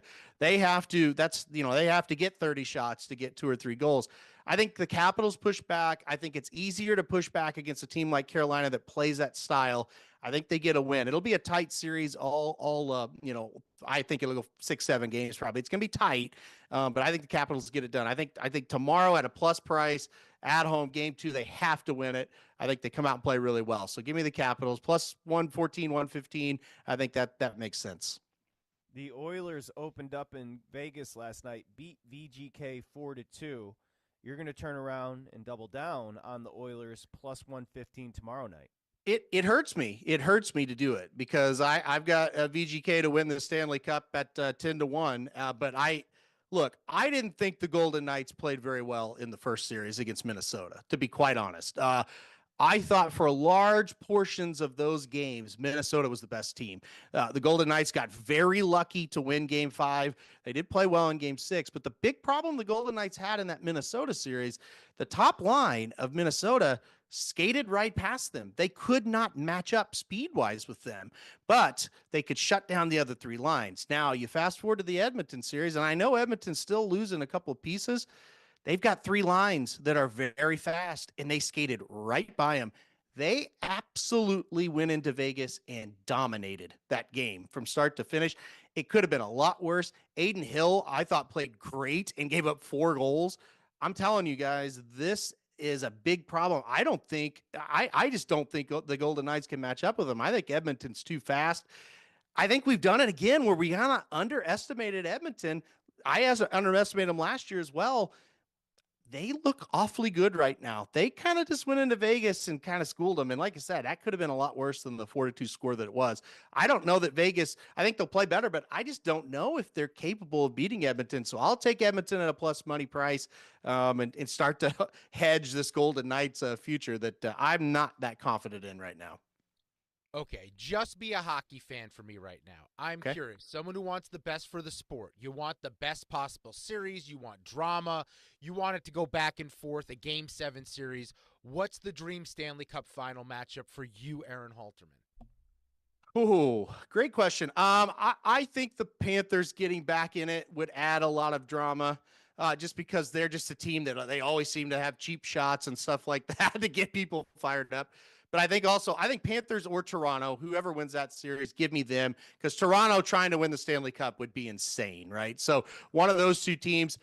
On the other side, I think the Oilers coming back, trying to avenge what happened last year would be interesting. So give me Florida or Toronto versus the Oilers. I think any of those matchups would be great. Yeah, the Oilers are always a good one because they've got 2 of the biggest stars on the planet, and that helps for watchability. Aaron Halterman, great stuff. And again, congrats on a great broadcast over the weekend. I know you're going to be doing more with VSiN as we lead up to the Preakness with the road to the Kentucky Derby. VSiN at the track. And that is coming up. You're going to have a live one coming up 2:15 East, 11:15 West on Friday on our YouTube page, VSiN Live. Yep, coming up soon. And I don't know if we're doing a Preakness live show or not. I haven't heard that, but I do think we're keeping on with the Friday shows to the Belmont as well. So yeah, we got a lot going on. And like always, come listen to me and hit your little scores, and then listen to Samich and hit the big one that everybody goes crazy about. Oh no, I heard rumors that you already have something in the lab where you're going to outdo his superfecta. That's the rumors I heard, at least. Here's the deal. Here's the deal with me and Samich. I will sit there all day and cash tickets, and then he'll cash one ticket, and then he'll make $1,000 more than I will. That, every time I hang out with him, that's what happens. And I think he's done. He's down and out, and then he'll do that. Yep. Every freaking time. Every time. Savage pops his head up. why Yeah, you Summer were Bomb- killing the undercard. And then he hits a $1,600 superfecta in the Kentucky Derby, and he just starts flexing all over the place. Yep. That's That's my Sama. life. Sama It's been Bomb. my life for 6 or 7 years ever since I met him. So, oh well. Well, it's entertaining watching, no doubt. RacingDudes.com as well. Aaron Halterman, good luck on the hockey tonight, and we'll talk to you next week. Thank you. All right. Thanks, guys. All right, thank you. Great stuff from Aaron there. We're going to transition from the horse racing and hockey over to basketball with our buddy Noops coming up here in a couple of minutes. Just quickly, big guy, an update because we don't have a 10-point game right now, 8-11 to play. The Knicks have them right where they want them. Boston has started shooting twos. Tatum's gotten going offensively in the second half, but Karl Anthony Towns is playing outside of his mind. 16 points, 13 rebounds with 9 minutes to go in the third. He has been awesome for the Knicks. Tremendous. We'll dive right into the NBA. So if you're looking to watch or bet on the association, the playoffs have been nuts, and so is Noops. He joins us next. VSiN Live, Mad Dog Sports Radio. This is VSiN Live on Mad Dog Sports Radio with Patrick Meagher and Dustin Swedelson.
This is VSiN Live on Mad Dog Sports Radio with Patrick Maher and Dustin Swedelson. Okay, VSiN Live, Mad Dog Sports Radio, also streaming live on YouTube.com/VSiN Live. Jump in the chat. Ryan Smith doing a great job.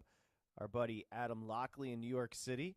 As we welcome you back, we got our buddy Alex Noops Christensen, FTN NBA analyst, talking some hoops here at _Noops. He's salty tonight, which we like to see. We like Noops with an edge. I'll start here, and then we can get into the madness that has been the second round. Dustin and I were on the phone earlier today, and I said, hey, do me a favor. Look up what an Oklahoma City Celtic and Minnesota Timberwolves to win the series parlay pays out. And he said, plus 179. And I said, book it. Oklahoma City, Boston, and Minnesota, Noops. They are winning their series. Fight me. I can't. So, all right. So I have to pick one of them to lose. I don't think Boston's going to lose. If you look at that game one, 15 from 60 from three. If they make two more, they win. If they make four more, which is still a bad shooting night for them, they cover the spread. The Knicks aren't going to get that lucky time and time again. So I do feel pretty confident about the Boston Celtics.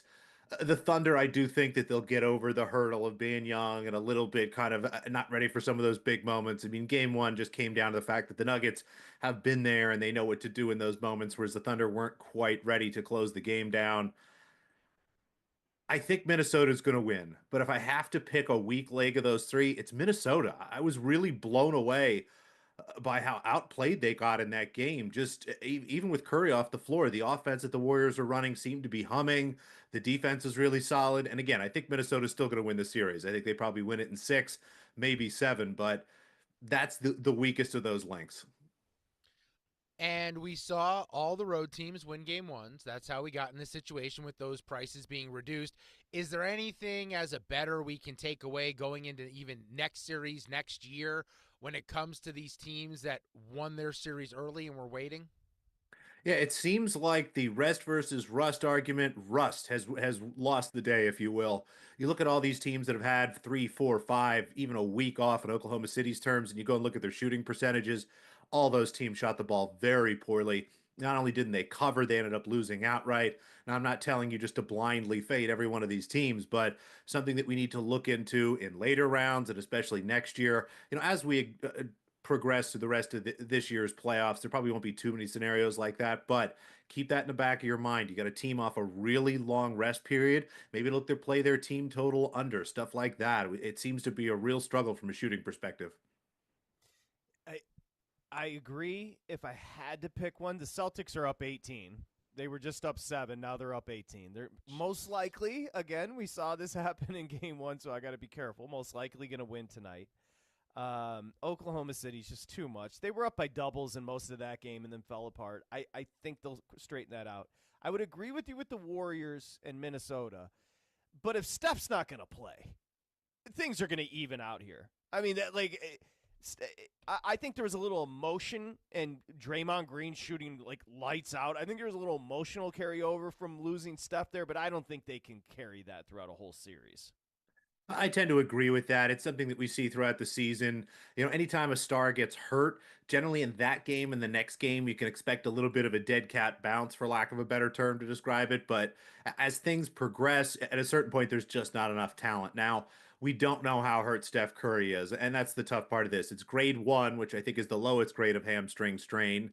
But I imagine if this was the regular season, he'd take a couple weeks off. It's not. They're going to rest him for tonight's game for tomorrow night's game because the Warriors already did what they needed to do. They got a game in Minnesota. What happens for game 2 isn't terribly important for them. All they have to do is win at home to close it out. I agree, Patrick. If Steph Curry is done for the series, Minnesota should roll over this team in what will probably be a rock fight, honestly. But I also don't know. Maybe Curry comes back game 3. Maybe it's not that bad. I'm not quite sure. It's just there's a lot of unknown around an injury that's hard to predict, hard to recover from, and hard to project. How about the other game last night where Cleveland, down 3 of their best players, Noops, they're dominating. It's a 20-point lead. And all of a sudden you look up, Pacers cut it to 10. Final minute, they're down 7. They find a way to win this thing. Halliburton with the insane shot. What can you take away how the first 2 games of that series has gone with Indiana now going home with a 2-0 lead? I think it's why if you're a top seed, one of the best teams in a conference, you really don't like seeing a division opponent. Indiana has played the Cavaliers 4 times this year, 4 times last year. They're not afraid of this team, and they really came out and played well in that first game. I think that first game was a lot more about Indiana than maybe it was Cleveland. The second game, everything goes wrong for the Cavaliers. They're missing 3 of their best players, 2 of their 3 best players, Evan Mobley, Darius Garland, DeAndre Hunter. None of those guys could play. And you saw what it meant for Donovan Mitchell, who really worked hard during that game, guys. You think about all the time he had the ball in his hands and just had to break guys down one on one. As for the Pacers, you have to be really heartened. This is what you thought you had. You had this team that was athletic, it's a little deeper. Maybe we can take advantage of some of these teams and hope some people get injured. Well, again, the door is wide open for Indiana to run through it. And as someone that has spent a lot of time, even on this show, telling you guys to bet the Cavaliers to win the East, I'm very nervous. I am too. I genuinely still think the Cavs can win the series. We shall see. Time will tell. Obviously, down 0-2 going to Indiana. Tonight, are you doing anything with Denver and Oklahoma City? So right now, by the way, the in-game number is 18.5 on Boston. It's anywhere between 17.5 and 18.5. So that's one. Denver, Oklahoma City tonight in game 2. It's mostly 10, 230. Whether it be side total or props, you doing anything tonight, Noops? Yeah, and the night game, as far as the game that's going on right now, and I'm going to try to see if I can pull this up. I wonder what the fourth quarter total is. I have a feeling that the last quarter of this game is not going to be nearly as competitive as it was last game with the Knicks, again, having done what they needed to do. They came into Boston, they got their game. They can sort of pack it in here and go home. As for the game, again, the Thunder and the Nuggets, game 2, we know the Nuggets won that game late. I'm looking at a Denver Nuggets team total under. I'm seeing 109.5, 110.5 in the market.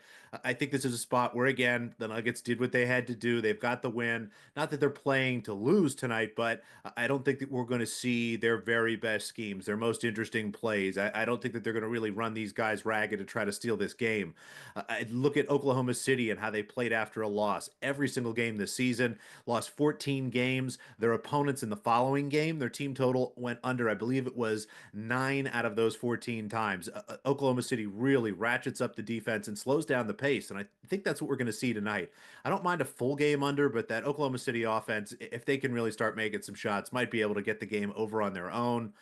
Again, as for Denver, I think that they still could maybe cover this game, keep it within 10. I just don't think that we're going to see him score a lot of points. So give me a Nuggets team total under 109.5 or 110.5 if you're lucky enough to have that in front of you. Fourth quarter total for Knicks Celtics is 49.5. I know that's what you were looking for. Is that a number you would play? How would you play that one? Lean towards the under. I was hoping for like 50.5, 51.5. 49.5 is tough. Again, I don't have my model open right in front of me, but my guess is I would have this probably around 49, somewhere right in that range. So still lean towards the under, but I was hoping for something that started with a 5. And it's a 17-point game, by the way. 17-point game. On the late game with Denver and Oklahoma City, I feel like, Noops, it's so hard to take away like any big opinions from a lot of these games because Oklahoma City dominated most of that game. Denver, last second miraculous comeback. Last night, same thing with Indiana. Last second miraculous comeback. The Knicks in game 1, same situation. But Denver still has Jokic. And I feel like they're supposed to run out of gas at some point. But is that a fool's idea to think that Jokic isn't just going to carry this team to their absolute limits? I hate betting against Jokic. I hate picking against Jokic. I think Oklahoma City is going to win this series, and I don't expect it to really be a lot of trouble going forward. I Okay. think what we saw in that first game was simply what we have all talked about. The only problem with Oklahoma City is they're just a little young. They're a little green. They need to go through some of these scenarios and try to work through them. I think that it's probably better now that they run into a little bit of trouble and tribulation. Hopefully, this is an opportunity for them to learn because I think it's going to be Minnesota there in that next round. Again, we'll see what Golden State can do, but I think its next round is going to be a lot tougher for them. I think it is kind of foolish, Dustin, to assume that the Nuggets are suddenly just going to get too tired. But the problem is they're going to run out of guys. You know, they've only got 6 men in the lineup, really 5 if you start to consider what Michael Porter Jr. is dealing with in terms of his arm and how injured he looks. There's just not enough people, and the Thunder should be better. We'll see, though. Again, the best player often wins the series, even when they're a big underdog. I still think it's Oklahoma City, but I do feel a little foolish going against Jokic. Yeah, it's a 20-point game in Boston, 73-53, 2:30 to play in the third. my assumption would be follows the same script tonight in Oklahoma City, but let's wait and see if Boston holds on here as White, put back from Porzingis, misses. So Porzingis is playing after the illness. We've got one tomorrow night, and again, Golden State's their bench shortens up, obviously, with no Steph. It's 10 and a half at Minnesota. Finch called out Anthony Edwards. He seems like the type of dude that would react to that. Are you doing anything tomorrow night? Side total or props, Golden State, Minnesota?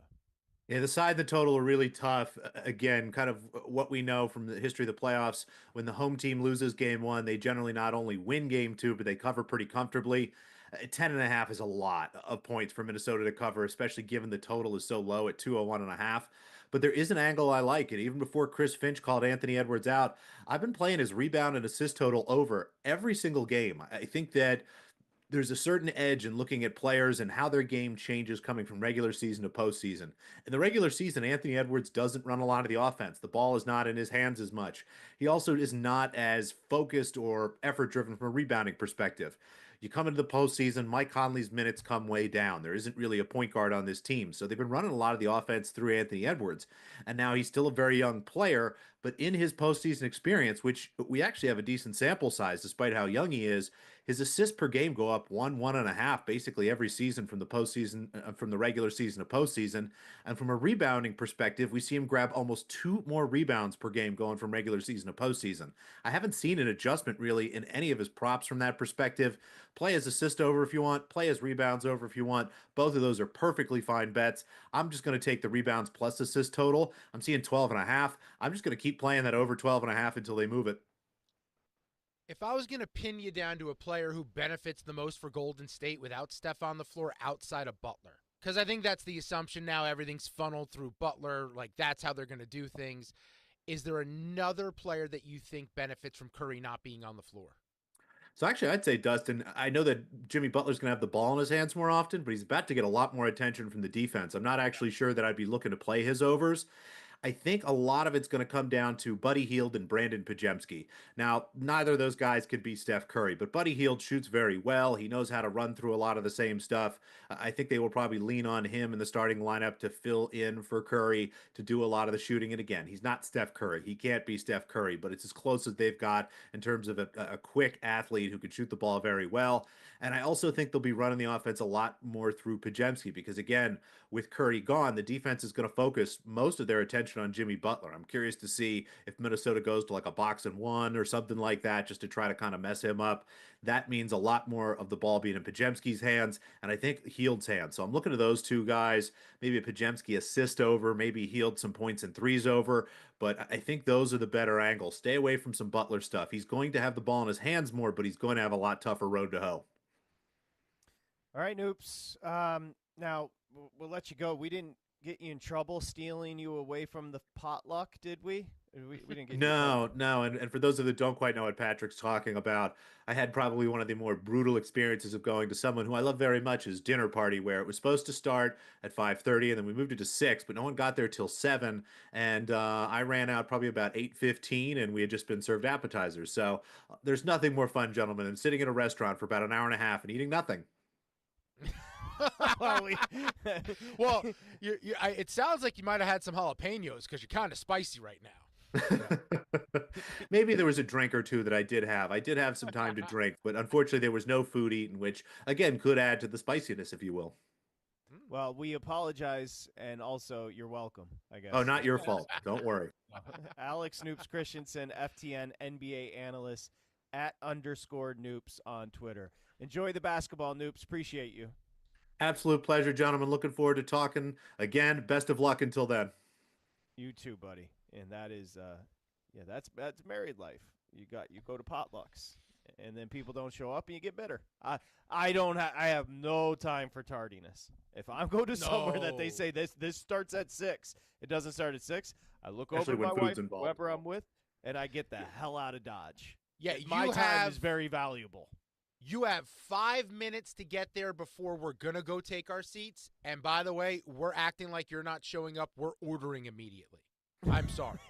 I'm sorry. Right. We can't be waiting all day for whoever's late to the party. Nope. And then, you know what? Former friends. When we return, we'll I update agree. you on the basketball. VSiN Live, Mad Dog Sports Radio. This is VSiN Live on Mad Dog Sports Radio with Patrick Meagher and Dustin Swedelson.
Now back to VSiN Live on Mad Dog Sports Radio with Patrick Meagher and Dustin Swedelson.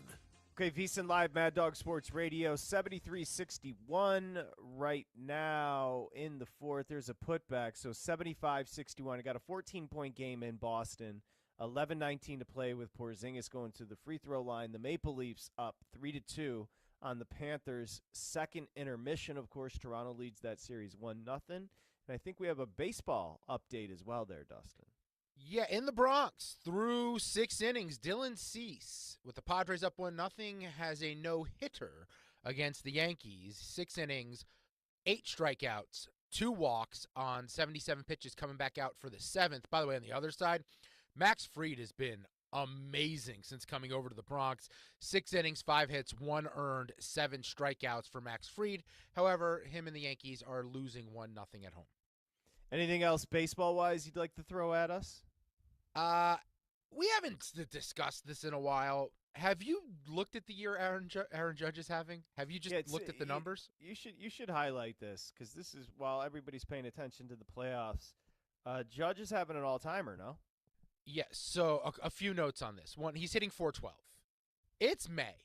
It's the middle of May. We're a week away from the middle of May. He's hitting 412, 12 homers, 34 RBI. He's also like minus 900 when it comes to the AL MVP betting odds. But if I want to pull up in my notes here just what it means to that lineup, because the Yankees lineup, while it's been good, it hasn't been great. If this is from Codify on Twitter, if you took Aaron Judge out of their batting average, on-base percentage, slugging percentage numbers for the year, they would drop from being number 1 to 14th, number 1 to 11th in on-base percentage, and number 1 to 3rd in slugging. He is carrying that offense, absolutely carrying this entire team right now. It is we're talking like going back 100 years in baseball, one of the all-time great seasons, especially for a right-handed hitter. Aaron Judge on a heater. Big guy's fired up. What about your Metsies? Hey, the Mets just won a series in Arizona. I think this is a very difficult thing for me to do. As a Mets fan, you want to be self-loathing. You want to hate your team. You want to doubt that the positive results are real. I can declare on May 7th, 2025, I will accept the fact that the New York Mets are a really good baseball team. They are a World Series contender. I am coming to grips with it because I don't want to believe that it's sustainable the way it's been, but we're going back 2 years now. They're playing great baseball. Everyone's coming through. Pete Alonso has found his way once again. He's in the MVP conversation. Soto went yard twice today. He's starting to heat up. But more importantly, the pitching staff is a bunch of random names like Griffin Canning, and they're doing what they did a year ago, taking a bunch of turds and polishing them once they put on Mets uniforms. Whatever David Stearns has cooking in the front office by telling pitchers what they should and shouldn't be doing on the hill, it's paying dividends where their pitching staff has been phenomenal going on 2 seasons now. My personality is completely based on the Mets disappointing me and annoying me and letting me down. And it's been we're going on the 2nd season now where I think they're just a really good baseball team, and I don't know what to do with that. Let's get our buddy Tony in. We got a few minutes here. Tony in Dallas, hi. I cannot believe this horse racing thing has just gotten a whole life where Doggy went off this morning on it, crucifying Bill Mott. People were calling today, and I texted Eddie, and I said, you have to have Patrick on, and Patrick needs to go back on him on the Bill Mott thing. And Eddie said that would make a lot of sense, but Doggy won't do it. He likes going after Bill Mott. Do you want to explain that to me, please? Why is it? Dustin told me he crushed him on First Take today, Tony. He did. He crushed it. It was one of the things he was mad about. And Stephen A. Smith and the other clowns are on it. They could give 2 craps about it. And Doggy's going on the history of the Triple Crown and killing it. And then he opens up a show today going after Bill Mott again. He's got people that have never called before trying to argue with him and going on rants. That's what makes him legendary, I guess, because NBA playoffs, Halliburton is going into the Hall of Fame, and Doggy's going after poor 80-year-old Bill Mott. I know, Tony. That's hilarious. Yeah, I don't think Dog. I don't think he wouldn't have me because he doesn't. He also wouldn't want anybody. He doesn't want anybody pushing back on the Mott narrative. He's got a good angle.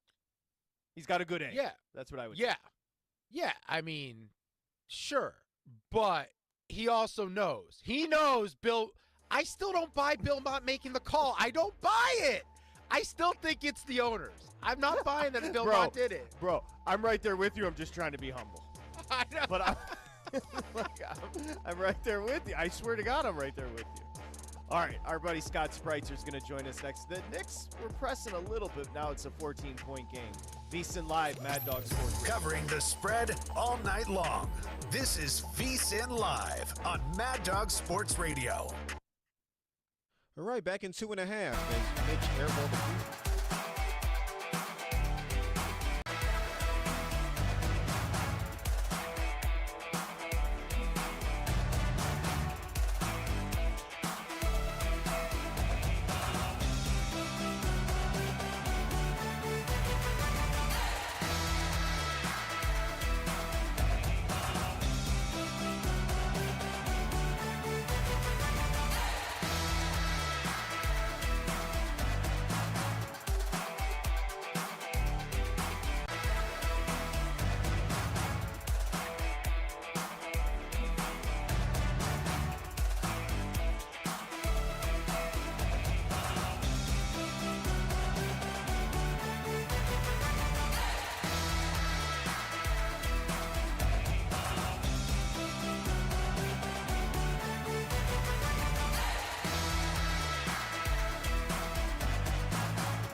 Sweat your bets with VSiN Live on Mad Dog Sports Radio. Here's Patrick Meagher and Dustin Swedelson. Hour 3, VSiN Live. Remember, VSiN is on SiriusXM Channel 158. You can get 24/7 sports betting coverage on Channel 158 and on the SiriusXM app. Exclusive for you, SiriusXM and Mad Dog Sports Radio listeners right now. You can get full VSiN Pro access through August 1st for $19. You get a daily email with all the best bets from hosts and guests. Exclusive betting splits from DraftKings and Circus Sportsbook, plus our NFL betting guide when it drops this summer. We've got it all. Go to vsin.com/subscribe. Use the promo code SIRIUS to lock in the special offer. VSiN, the sports betting network, as we do welcome you back. Dustin Swedelson, I'm Patrick Meagher. A lot to do with our next guest and good friend, and that is Scott Spreitzer, of course, professional handicapper. Doc Sports, docsports.com for the bets, and you can also find Scott on Twitter at ScottWins with 2T. Scott, before we get to the other stuff, do you have an opinion? Did you get involved in the Kentucky Derby? Now Sovereignty not going to run in the Preakness. You have anything to say about all that mess? Yeah, first of all, I think there ought to be an agreement that you have to sign before you enter the Derby that if your horse wins and is uninjured, you have to run it in the Preakness. And if you win the Preakness after winning the Derby, you have to run it at the Belmont. Horse racing or the Triple Crown just lost, 80% of its viewers for the Preakness. So just, if the horse isn't injured, then I think you got to sign something that says you're going to race it again. I know that sounds hokey and all that kind of stuff. But you want to see interest in horse racing, and they just blew it. I did get involved, guys, and I was kind of happy that we ended up with no matchup prices. I stopped looking at like 4 a.m. Eastern time on Saturday morning. And what I did instead is I played a 4-horse trifecta box and we cashed. And so I was very happy about that with Sovereignty. And we kind of talked about Beza. Beza got into the race last week, that I liked him to be one of the top 3. And we had journalism in that mix also. So we had, trying to think of who I had for that 4th horse that didn't finish in the top 5. But anyway, bottom line was we were able to cash the trifecta. It wasn't a huge payout, but a lot more than if you lost. So I was very happy about it. Yeah, he was the first, Dustin. He was the first to tell us about Baeza as well. So good job by Scott there. All right, here's the question. The Knicks just cut it to a 10-point game with 6 minutes to go. Some would say that means the Knicks have the Celtics right where they want them. The way the playoffs have gone, guys, a 10-point game with 6 to go, it feels like we could be have fireworks in front of us here as Bridges shoots a 3 and makes it. It's a 7-point game with under 6 minutes to go. Scott, have you, as a bettor, have you ever seen anything like this with the road dogs cashing game 1 in one round of the playoffs like we've had so far? And adding to that, coming back from 20 points down every game, it seems like, right? When it looks like they're out of it. No, it's been pretty crazy. And I didn't get involved with the side tonight. I was scared of that big number, but at the same time, I figured Boston's going to do what they do off a loss. They're going to chuck 50 to 55 3-pointers. They're going to make more than they did last time, and they're going to score more than 120 points. And all of that went by the wayside. They had 28 threes, attempted threes through 3 quarters. And I've got over 110 and a half with Boston, and that ain't going to happen. But I stayed away from the side because I just didn't want to lay it. I was kind of talking with some folks earlier today and was saying, a lot of people were saying Boston needs to stop shooting so many threes. I didn't agree with it. I thought they wouldn't, but they did. I don't think this is the kind of players that they have, kind of personnel they have, to all of a sudden not shoot 45 or 50 threes per game.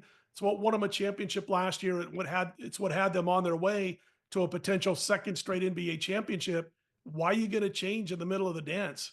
So again, a little sour grapes also because I had over 110 and a half. Praying for overtime. Let's go, Knicks. Able to get there, though.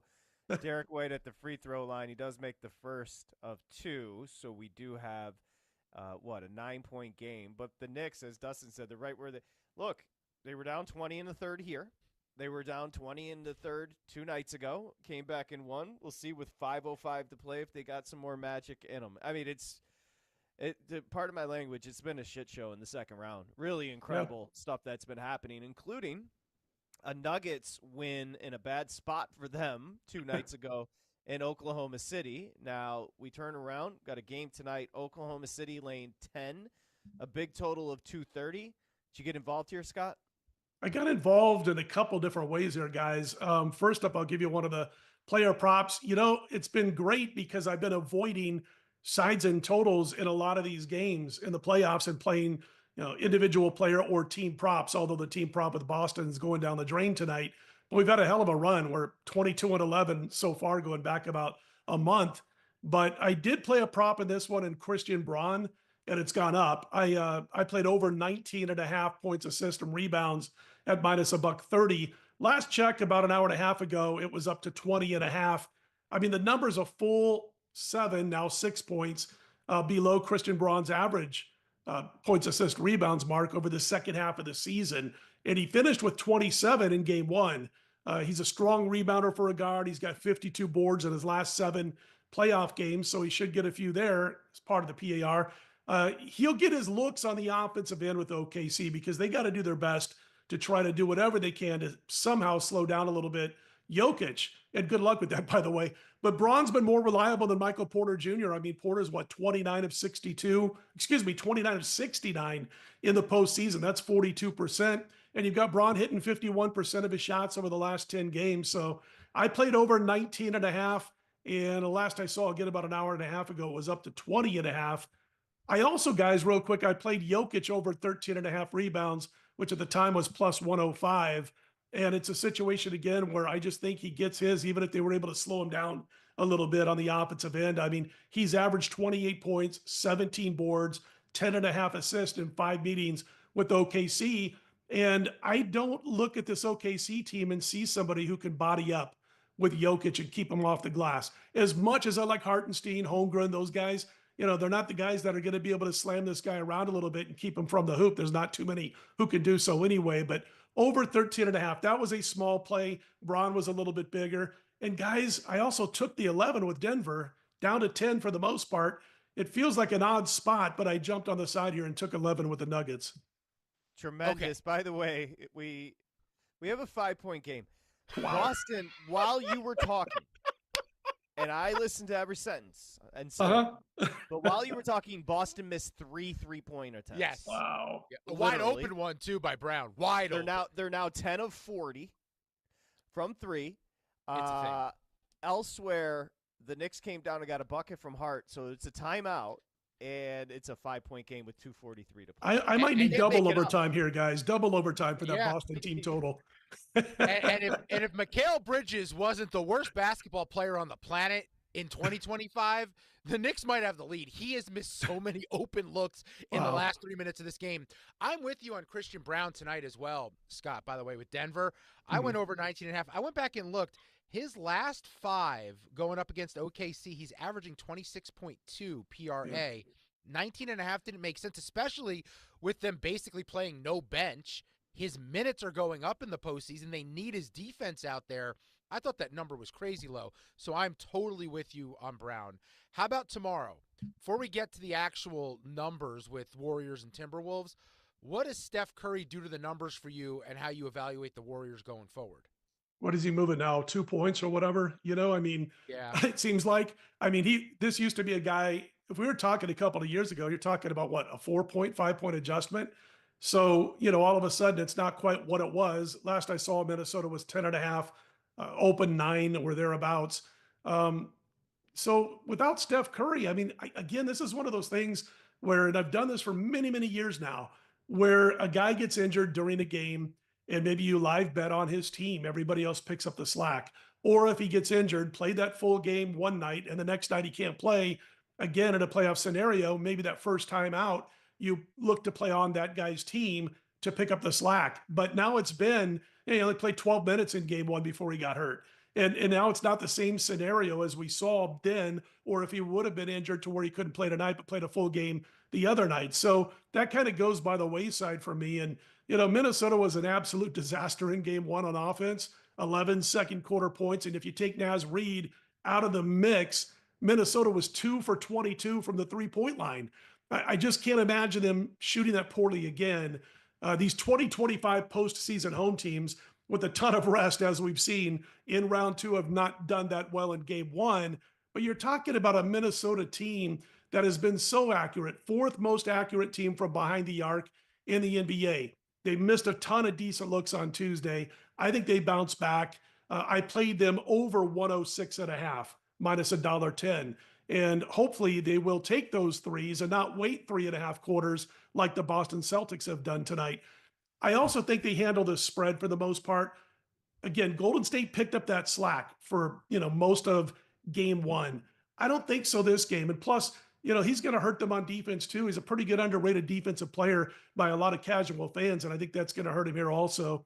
And also when Houston hurt Golden State, it was due to that size advantage. Minnesota has that. I think they'll handle the Warriors with their size advantage. And maybe I am going to take a look at some of these Naz Reid scoring props later tonight. I saw the point totals 12.5. I just got to jump in a little bit more and dig up a little bit more on him before I make that play. But 12.5 was his points total. It's either going to be over on that points total or past that particular prop. Beautiful. Yeah, you're 100%. Like, the injury to Steph in that game, there's always going to be an emotional boost from those around him. I wouldn't think that translates. That would be my opinion. By the way, 4-point game. The Knicks have the ball. 86-82. It was a 20-point game just a blink ago. A foul on Tatum on Robinson, so they're Hacker Robinson here. Yeah, and that's going to be an issue because he can't hit free throws. But I would tell you this run for the Knicks has happened because he's on the floor getting rebounds and playing defense. So it's a bit of a catch-22 for Tom Thibodeau at the moment with under 3 minutes to go. Well, I think he's going to bring in Anunoby to prevent, because they're not in the bonus yet. So yeah, they just keep fouling him. Yeah, they keep on hacking a Robinson or whatever they're calling it. So we'll keep you updated. Hack a as- Mitch. Yep, they just keep jumping on them. So until they get into the bonus, I don't believe they're in the bonus yet. So we'll keep you updated there. The next one we'll finish up with the basketball and get over to the hockey here with Scott Spreitzer, professional handicapper, our buddy. So Cleveland's down 0-2, heading back to Indiana, and Cleveland on Friday night is laying 2.5 on the road and 229.5 on the total. Anything here, Scott? Yeah, did you guys hear Ron Harper ripping Mobley, Garland, and Hunter for not playing? I don't know if you guys heard. I didn't hear that. Yeah, Ron Harper's won 5 titles, and he ripped, he's an Ohio guy, and he ripped Mobley, Garland, and Hunter for not playing the other night. And I'm all with Ron Harper on that. These weren't the kind of injuries that should have you missing a game, as Harper even said, down 1-0 and at home in the game 2, a game you got to win. So they're all 3 listed as questionable on Friday. If they get at least 2 of those players back, I think the Cavaliers will overcome Indiana in this game, in game 3. I mean, they were up 118-112 without 3 key players with 48 seconds to go in the game and couldn't hang on. If they've got one of those 3 players, they probably hang on. And I look at the Pacers, they made 30 of 64 3-pointers and had 88 of 168 of their field goal attempts overall against the NBA's 8th ranked squad in defensive efficiency. Again, missing players. They aren't the 8th ranked team if they don't have those guys on the floor in this lineup on Friday. So offensively, the Cavs led the league in offensive rating on the road. If they can get 2 of these guys back, I think they go on to win, cover this 2.5.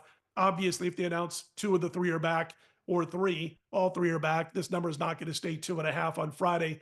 So it's one of those things where I think maybe jumping out in front of it a little bit, not going crazy, but laying the 2.5, and hope that one of these or 2 of these 3 players, Mobley, Garland, or Hunter, are going to be back on the floor. And then I think Cleveland evens up the series. But hats off to Ron Harper, man. I was thinking the same thing the other night. I had no real dog in the fight, and I'm going, how can these 3 guys miss this game at home down 1-0 in a best of 7 series? The Knicks have the lead, boys. Are you kidding me? The Knicks have the freaking lead, and they just got another big board. But they're on a 19-2 run. Boston can't hit anything, and they're in their head because Tatum had an open 3 and took it to the rack and missed it because he was thinking about not shooting threes. So they're obviously, Boston's in their own head, and here is Brunson. Yep. It's a 3-pointer. Not good, but I thought they got an offensive board. Bridges just missed a 3. So we'll keep you updated with an 87-86 lead here for the Knicks, a foul on White with a $1:15 to play. I mean, okay. Crazy. So, Scott, full disclosure, before the playoffs began, Patrick got me back on believing the Knicks could win a championship. And I already had them, I didn't have a great number on them to win the title, but I had a future on them. After they won game 1, I did bet them again at 28-1 to win the title. Let's go.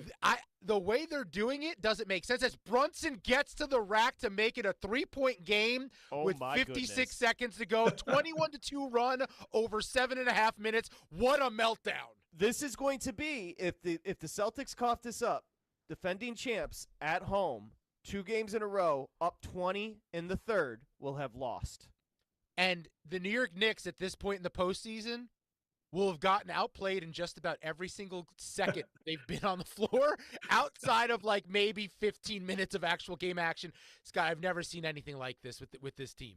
It's never crazy. seen anything like this. Remember, we were talking before the playoffs, right before the postseason, there were 3 teams that were in the top 5 in offensive and defensive efficiency. I think it was 3: Cavaliers, Boston, and Oklahoma City. Boston and OKC for sure. And none of these 3 teams are looking too hot right now. It's and we haven't seen. 13 of the last 15 NBA champions have been in the top 5 or the top 10 in those 2 categories. And it used to be, if you're in the top 5 of those 2 categories, you might as well give them the trophy before the postseason starts. Yeah, this is crazy stuff. And this makes you want so bad to come back on Boston if they lose this game.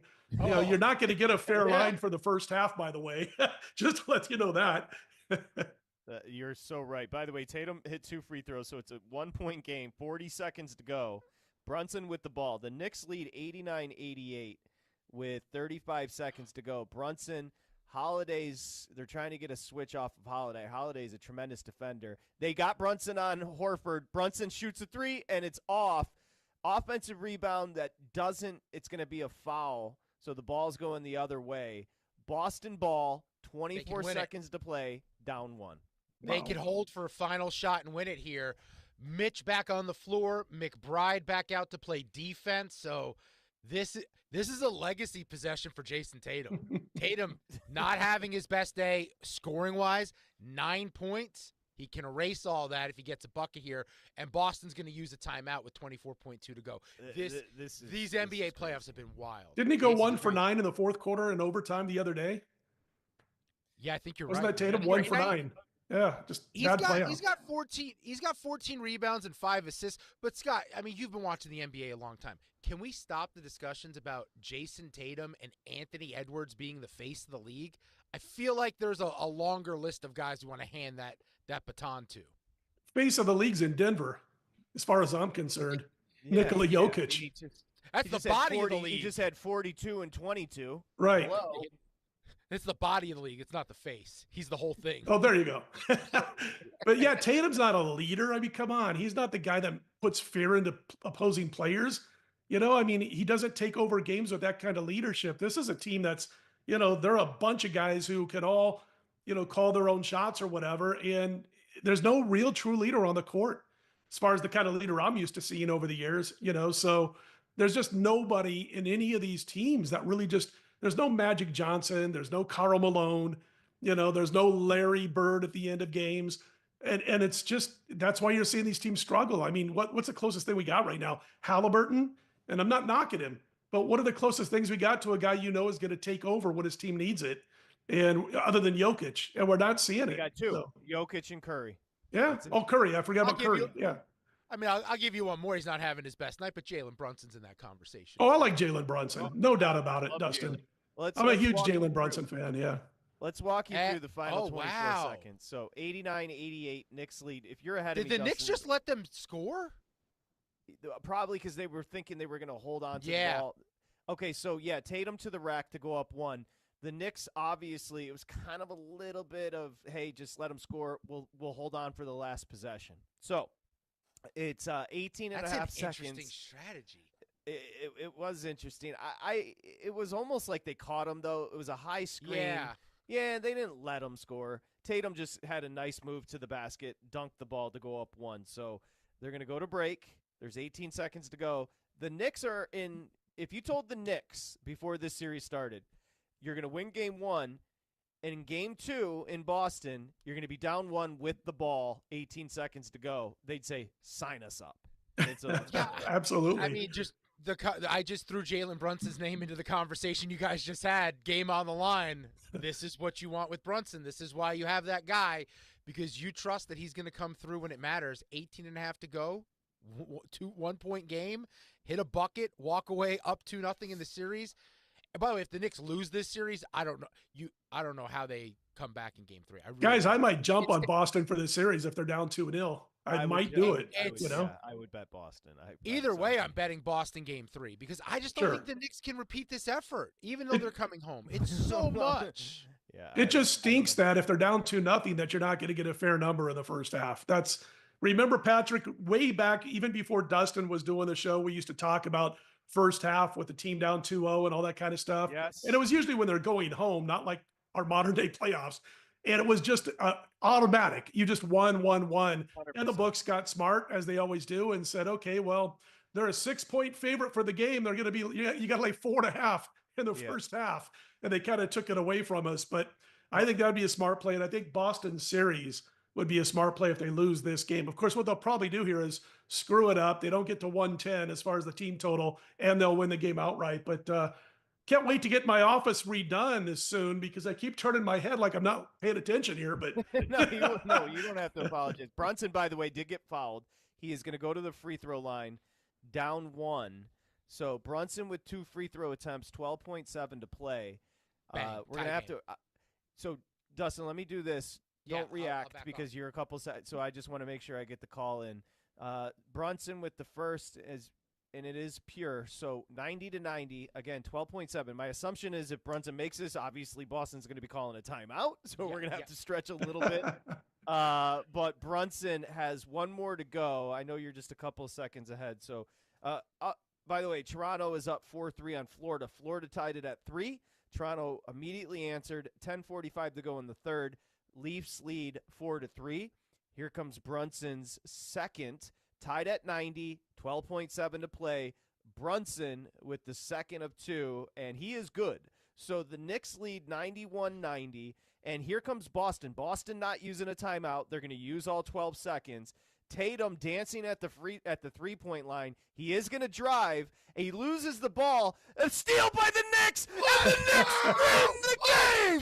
Unbelievable! Go New York, go! Jason Tatum absolutely just threw up on himself, driving to the rack, looked uncomfortable, coughed up the ball, a steal by Bridges, and the Knicks come back down 20 in the third for the second straight game in Boston and win 91-90. And what did Dustin just say about Jason Tatum not being a leader? Tatum did not look comfortable on this drive. No. He was trying to throw the ball out to the perimeter. Brunson steals the ball, and the Knicks win the game. Incredible. I've got to eat some crow because Mikal Bridges, now 2 games in a row, has made the key defensive play on the final play of the game. He blocked that shot from Tatum. He stole it in game 1 from Brown, I believe. Yeah. Or it was Holiday. Look, the New York Knicks assembled this team for what you just witnessed. OG Anunoby, Mikal Bridges were brought in to shut down the wings of Boston. They did just that 2 games in a row. The New York Knicks are up 2-0 going back to Madison Square. They got to play better now than they did at home against Detroit. But I got to see that number as soon as it comes out on the Boston series. I have the series price up now. Nothing yet. I'm hoping before we get out of here, Well, it adjusted after game 1 to about 350, 360 on the Celtics. My assumption is it adjusts. I think the Celtics are still going to be series favorites. Did you guys see the stat that came up right after the game ended? It showed that a team that has won the first 2 games on the road of a best-of-7 series in the NBA have won 30 out of 35 series after winning the first 2 on the road. Not to get any 28-1 tickets excited, No pressure. By the way, 3-pointers. So they were 15 of 60, the Celtics in game 1. They were 10 of 40 tonight. So even cutting back, to your point, Scott, cutting back, if that's your identity, you don't cut back. You just keep shooting them. They shot 20 less and made 10. So they should have just kept on shooting them. And most of those fourth quarter threes they're not in their flow. They're almost desperation because they had, all of a sudden they were in a game. So instead of shooting 9 threes per quarter for the first 3 quarters in game 3, you might want to get back to what you're doing. Put up those 55 trays, but they weren't comfortable in the fourth when they finally shot 12 3-pointers. You should be shooting 12 at least 3-pointers per quarter if you're the C's, because that's who you are. And, I don't know, man, maybe the coach was saying that on the bench, but that's not good coaching, no leadership when you completely go away from your game at the start of game 2 just because you blew a big lead and lost game 1. So I don't know. They got some work to do. This isn't just a little, this isn't the Celtics going 28 for 55 and the Knicks just played a great game and beat them. This is the Celtics getting away from their game. I do have odds for game 3 back in New York. Boston going there Saturday, May 10th. Hold on. Let us guess. I want you to guess. I would say Boston is 3.5 to 4.5. Scott? I'll say it's got to be 4.5. 5. Boston -5. Total 205.5. No first half line yet? No, come on, Scott. We need that first half number. Let's see. I have if it's 5, it'll be 3.5. It'll be 3.5. Oh no, I at a point. Yeah, I don't have it yet. But here's what I'd say: we're on the verge of a Pacers-Knicks Eastern Conference final. Just like everybody had. Hey, harken back to Reggie Miller and Spike Lee going at it. Like let's do it all over again. It was it was a foregone conclusion it was going to be Cavs Celtics in the Eastern Conference Finals, and they're both down 0-2. So and both blew massive leads. And the answer to everybody who cries that the league is fixed Yeah, that's what the league hopes for is the Pacers and Thunder in the finals. Indiana. Yeah, no. So if you're just joining us, the Celtics were up 20 in the third. Very similar to exactly similar to what it was 2 nights ago. And the Knicks came back and just won 91-90 on the wood. So this is legitimately, I'll just say it's I'm 47, Scott, you and I are older. It's the craziest start to a second round in the history of the NBA. There's no way around it. I've never seen anything like it, guys, which kind of makes you think that, you're trying to be counterintuitive. This is counter to counterintuitive, if that makes any sense. I don't know how you bet this. I don't know how you bet this. It's also on a night where Jalen Brunson only had 17 points. Yeah. Now, Cat had 21 and 17, but it's not like Brunson carried them here. The leading scorer for the Knicks was Josh Hart. Just like absolutely absurd. This is an absurd one. Now I guess convention ready. I only know this because I bet in it once, Scott. Boston came out after being embarrassed in game 1, dialed in, and they covered first quarter, first half. Sure. I think that's the way I'd bet Oklahoma City now. I'm not Oklahoma, Minnesota now. No, Oklahoma City. Oklahoma City now. I'd go first quarter, first half. Do you have the numbers there?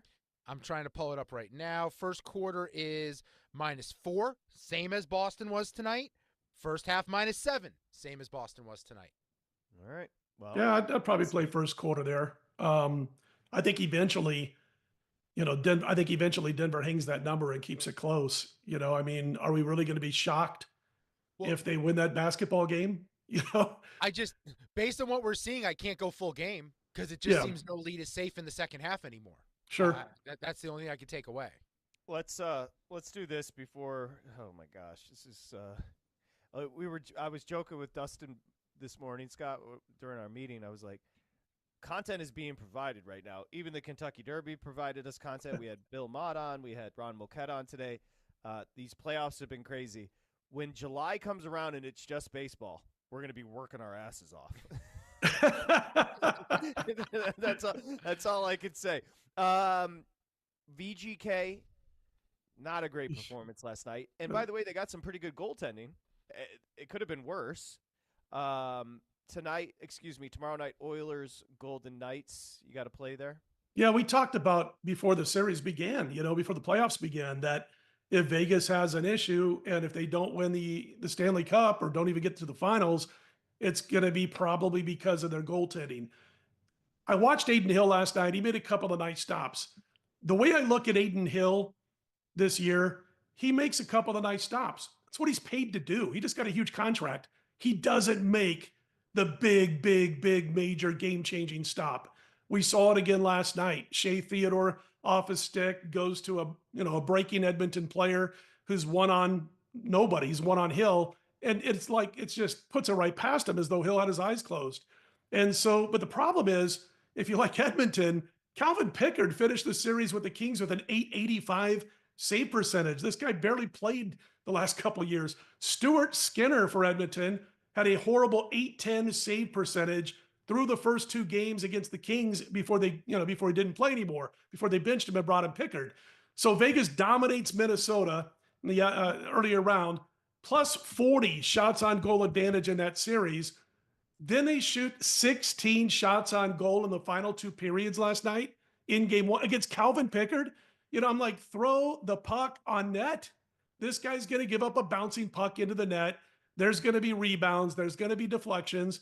And he's not a good goalie. So I can't really blame it on Hill as much last night as I thought I would if they lost games in the playoffs, because they had 16 shots on goal in 2 periods at home. Even the announcers, which were not Vegas announcers, they're NHL announcers, were saying as they were getting close to the end of the game, why are you not throwing the puck on net? So anyway, that's what they got to do. If they can throw the puck on goal, they might be able to get a couple of goals in this. Guys, I'm usually rooting for Vegas if I don't have a bet, but I don't think they can win this series. I don't think they can, because I think they will start throwing the puck on net. Maybe they win game 2, but in a big situation, I don't trust. I'm going to be mean here for a second. I like Aiden Hill. He brought a Stanley Cup to Vegas. I don't trust him. I don't trust him when there's 2-on-1s. I don't trust him against that Edmonton power play. He'll make some, sharp, nice, sexy stops, and he'll give up a couple of softies per game. You can give up a couple of softies per game against Minnesota and maybe give up one legitimate goal and win 4-3. You can't give up any softies to the Oilers. They're going to beat you for at least a goal or two with legitimate goals. And I just don't think they're going to win this series. I hope this is one where I haven't made a bet, and I kind of hope I'm wrong unless people play it. I think Edmonton wins this in 6 at the most. Yeah, I got that same vibe. Go ahead, Dustin. You got a series price? I have the series price, Knicks Celtics. With I think New the York Knicks are now still up going to be 2-0. favored. I believe that. Excuse me. Pardon me. I think the Celtics are still going to be favored here. Give me a number guess, both of you. For a series, I'd say the Celtics are $1.30. Scott? Oh, boy. I'm going to say it's closer to even money. The New York Knicks are favored at -135. Okay. That shocks me. I'll take the. I honestly, that shocks me because they've been outplayed. They just win the fourth quarter. You guys want a fun number? This is basketball. This is the NBA in 2025. Through the first 2 games, the Boston Celtics are 25 of 100 from 3. No. I mean, at some point, you got to do something else. At some point, you got to try something else. Well, they did tonight. And then they panicked and said, we got to start shooting threes. Well, and the Tatum drive, you saw it too, Dustin. Yeah. The Tatum drive, he looked like he didn't look comfortable because you could tell he had an open 3, and he's like, no, I should go to the basket, and then he popped up the ball. And by the way, didn't they have a timeout left? Why don't you call a timeout and set up? I said they didn't. Why wouldn't they call a timeout after the Brunson free throw? Missoula doesn't have a play to draw up? Set yourself up for either Tatum shooting the 3 or dishing to somebody else who can shoot a 3. Take your chances with what you've done for the last 3 years. And let's be fair to Tom Thibodeau, who I've crushed a lot this year because things haven't gone right. But because all those dudes for the Knicks play the whole season and they play deep in every game in the fourth quarter, when shots were falling short for Boston, the Knicks were still able to have endurance and hit key buckets. So you got to give Thibodeau – for once it's working in his favor. You know what? Once. We can't make sense of any of this. I got nothing, dude. Let's just do I got that. nothing. We'll come back with your calls. Scott, thank you. Scott Spreitzer, of course, our buddy. Doc Sports, DOCSports.com. Scott wins for the plays on Twitter. Well, next time we talk to you, will you have your office be redone? When are we getting this done? Taking a little bit of time here, man, but probably a couple more weeks before it's completely done. And then I can look right up at my TV screens. I got a couple in the office rather than doing this, showing my beautiful, Yeah, we like the profile. Don't mess with it. Scott Spreitzer, thank you, buddy. Nice to see you. We'll see you next week. All right, guys. Good luck the rest of the way, man. Okay, thank you. Thanks, Scott. Let's go back and take some calls on what has been an insane. Like, there's no way to articulate what has been happening in these postseasons. The Knicks just came back from 20 and beat the Celtics. We'll come back with your calls. It's VSiN Live, Mad Dog Sports Radio. Let's go. I had a few come.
Yeah.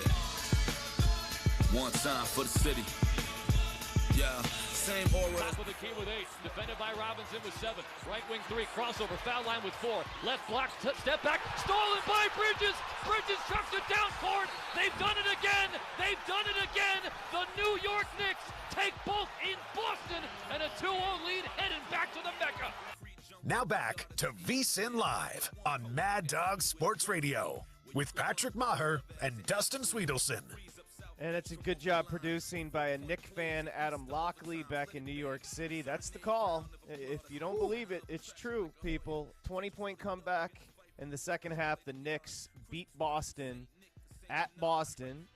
A facsimile of what we saw 2 nights ago. A 20-point comeback in the second half. At Boston, the Knicks with a winner. Tatum fell apart on the final drive, couldn't freaking dribble the basketball. Bridges steals it, throws it up the court. Brunson grabs it, and it's over. And the Knicks take a 2-0 series lead. So, unfathomable what we're watching in the second round of the postseason here. I don't know how to make sense of this. The New York Knicks were owned by the top seeds in the NBA this year in the regular season. Murdered by the Boston Celtics specifically. Jason Tatum was eating their lunch every single day. And yet here we go. The New York Knicks, 2 on the road in Boston to take a series lead. Make it make sense. Make sense. Let's see if the callers can. 888-623-3646. We'll start in New York. Talking Knicks with Doyle. Doyle, welcome. Yeah, hey, Patrick. Hey, Dustin. Hey. What's going on? I grew up in Long Island. I'm 66 years old. I've been a Knicks fan since I was in high school. I mean, I go back as far as DeBusschere, Bradley, Walt. Very young, but I remember those days a little bit. And then in the 80s, we had Ewing, and then they died off. I mean, I'm seeing my same old Knicks, man. I'm seeing Mason. I'm seeing just tough playing. And to come back in the fourth quarter, they were down by 13 in the third quarter, and they come back in the fourth quarter, and McBride finally started making shots. McBride started found his range. Brunson found his range a little bit because he just kept passing the ball to McBride all night. Brunson didn't want to shoot. And Towns was huge tonight. And Boston looked very tight. They were clanging threes. Mm-hmm. And I was like, Knicks were getting the rebounds. And I'm like, here we go. And then boom. Win again. After 20 points down. I was like, what a game, man. This has got to be, Doyle, this has got to be for you. As a longtime Knicks fan, great job, Doyle. As thrilling as it possibly can be. He goes back to DeBusschere. This right now, last year's postseason run and this year's postseason run by the Knicks, it's about as exciting as it's been in many, many years for a Knicks fan.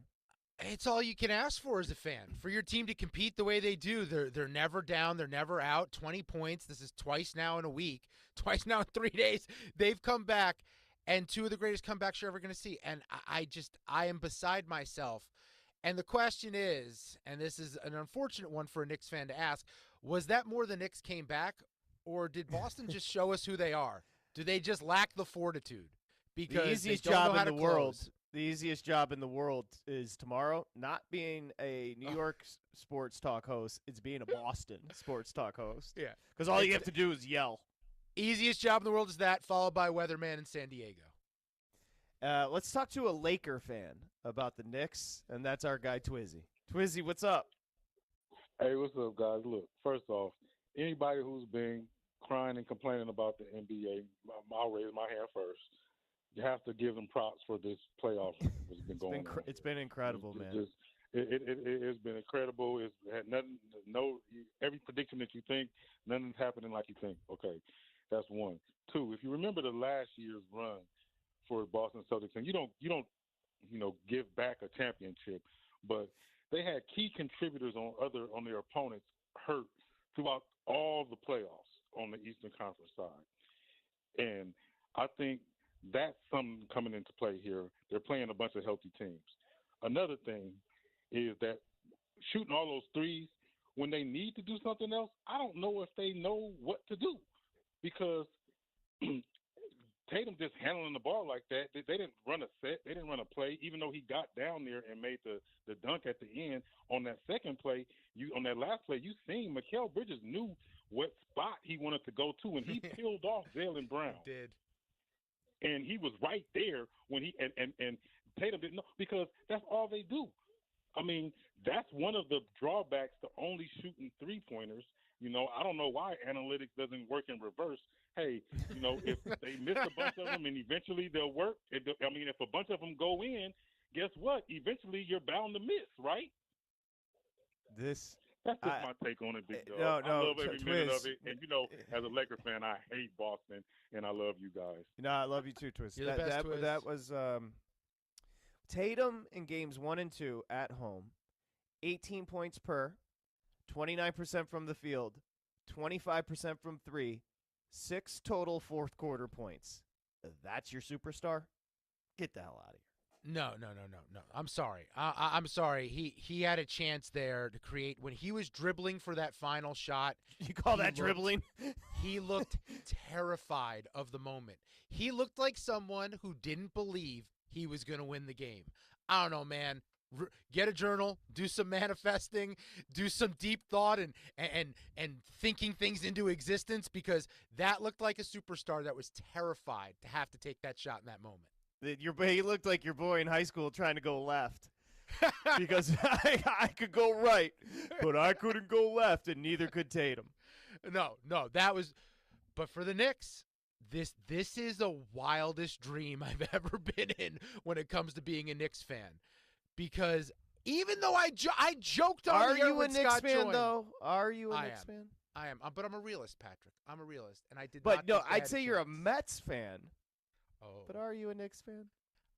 I've been talking to you about Mitchell Robinson for 4 years now. You were telling me to shut the hell up well, about Mitchell Robinson. You have been talking to him about how to shoot free throws. No, that's fair. I should probably coach him up a little bit. But for the Knicks, I mean, this has been their Achilles heel is just beating Boston. Boston's had their number. Now, they weren't healthy last postseason. This year, we get the full complement with OG on the floor. They have a different dynamic when OG Anunoby plays. He just brings something else. Only had 5 points today, but he's also the guy who's responsible for guarding Jason Tatum. And then Karl Anthony Towns, for a guy who gets a lot of criticism, and sometimes it is fair, in a big spot when Brunson didn't have his best, rebounds. You get 21 and 17 out of Karl Anthony Towns. His rebound prop was 10.5. It cashed early in the third quarter. That's what you're looking for. It's a different guy every night, and I love this Knicks team. They're just so much fun. I mean, I wouldn't encourage anybody to do anything they don't want to do, but I'm encouraging Jason Tatum to start some zins. You got to chill out, bro. Do something with your life. I mean, he's having a pretty good life for like a 25-year-old, 26-year-old so far.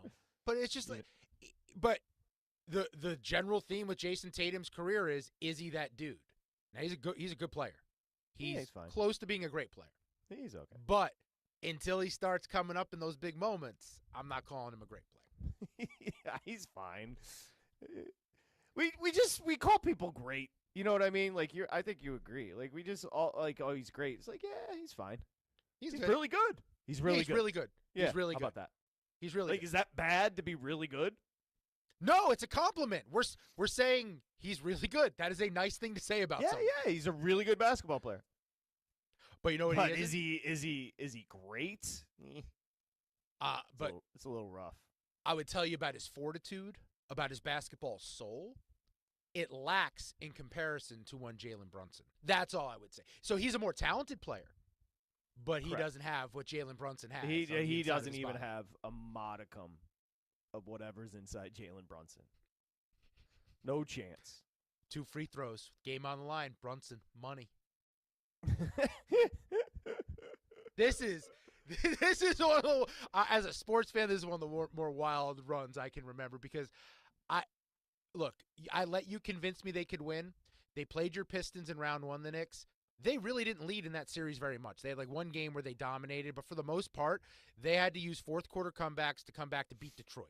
So after things went the way it did in that series, there is no world, no realm where I saw them taking down big, mighty Boston, who just kind of chilled in the regular season. That's as talented as they are. Can I say one thing? I wish I still had my list. JVT came on, clowned my list. Everybody clowned my list. I didn't have the Clippers as a team that could win a championship. I did have the Nuggets. Yes. I did have the Warriors. Yeah. I did have, like, my list was okay. I did have the Knicks. I thought we had a discussion about Minnesota potentially being added to it. I do believe we did. Maybe I thought they were. You might have had them in it. You might have had them in it. Can't remember. So. But I had of the remaining 8. Anyway, 888-623. We'll come back, close tabs. VSiN Live, Mad Dog Sports Radio. All right, home stretch, 4 minutes. Nuggets are down 20-9. They haven't scored in 4 minutes. They're tired as shit. Dude, they're exhausted. But they just wait for the fourth quarter anyway. And Jokic just traveled, but they didn't call it. You know how I know I'm old? I see a carry or a travel on every possession in an NBA game. Oh, that's funny. Oh, what a game.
we touched on today. This is Closing Tabs. All right, crazy night. Maple Leafs do hold on. Beat the Panthers 4-3 in Toronto, take a 2-0 series lead there. open. Stars Jets 17-29 there. But the big story of the night, the Knicks were down 20 in the third. Come back, beat the Celtics for the second game in a row. 91-90, lead the series 2-0. Thunder lead early 25-11 over the Nuggets, 4:32 to go in the first. Big guy, let's close some tabs.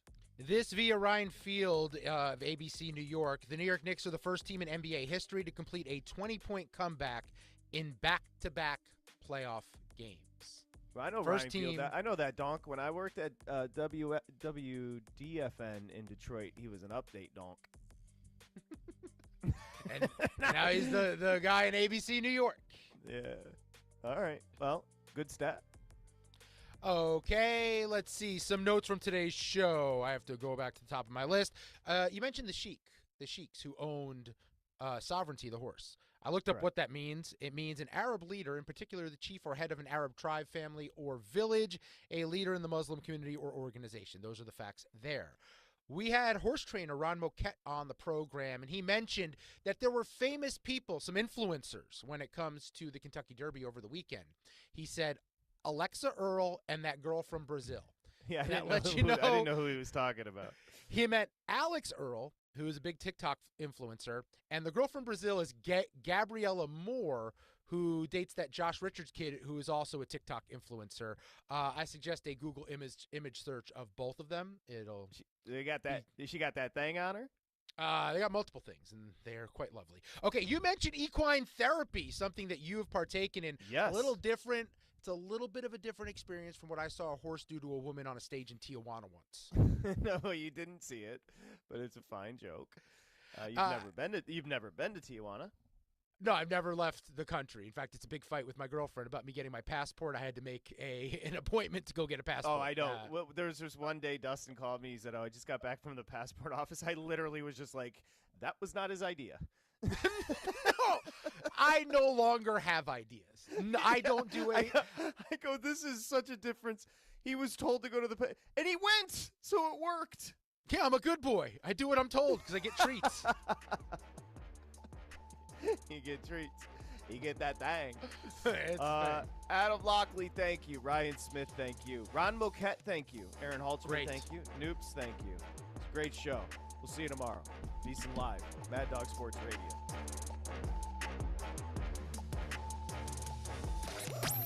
Covering the spread all night long.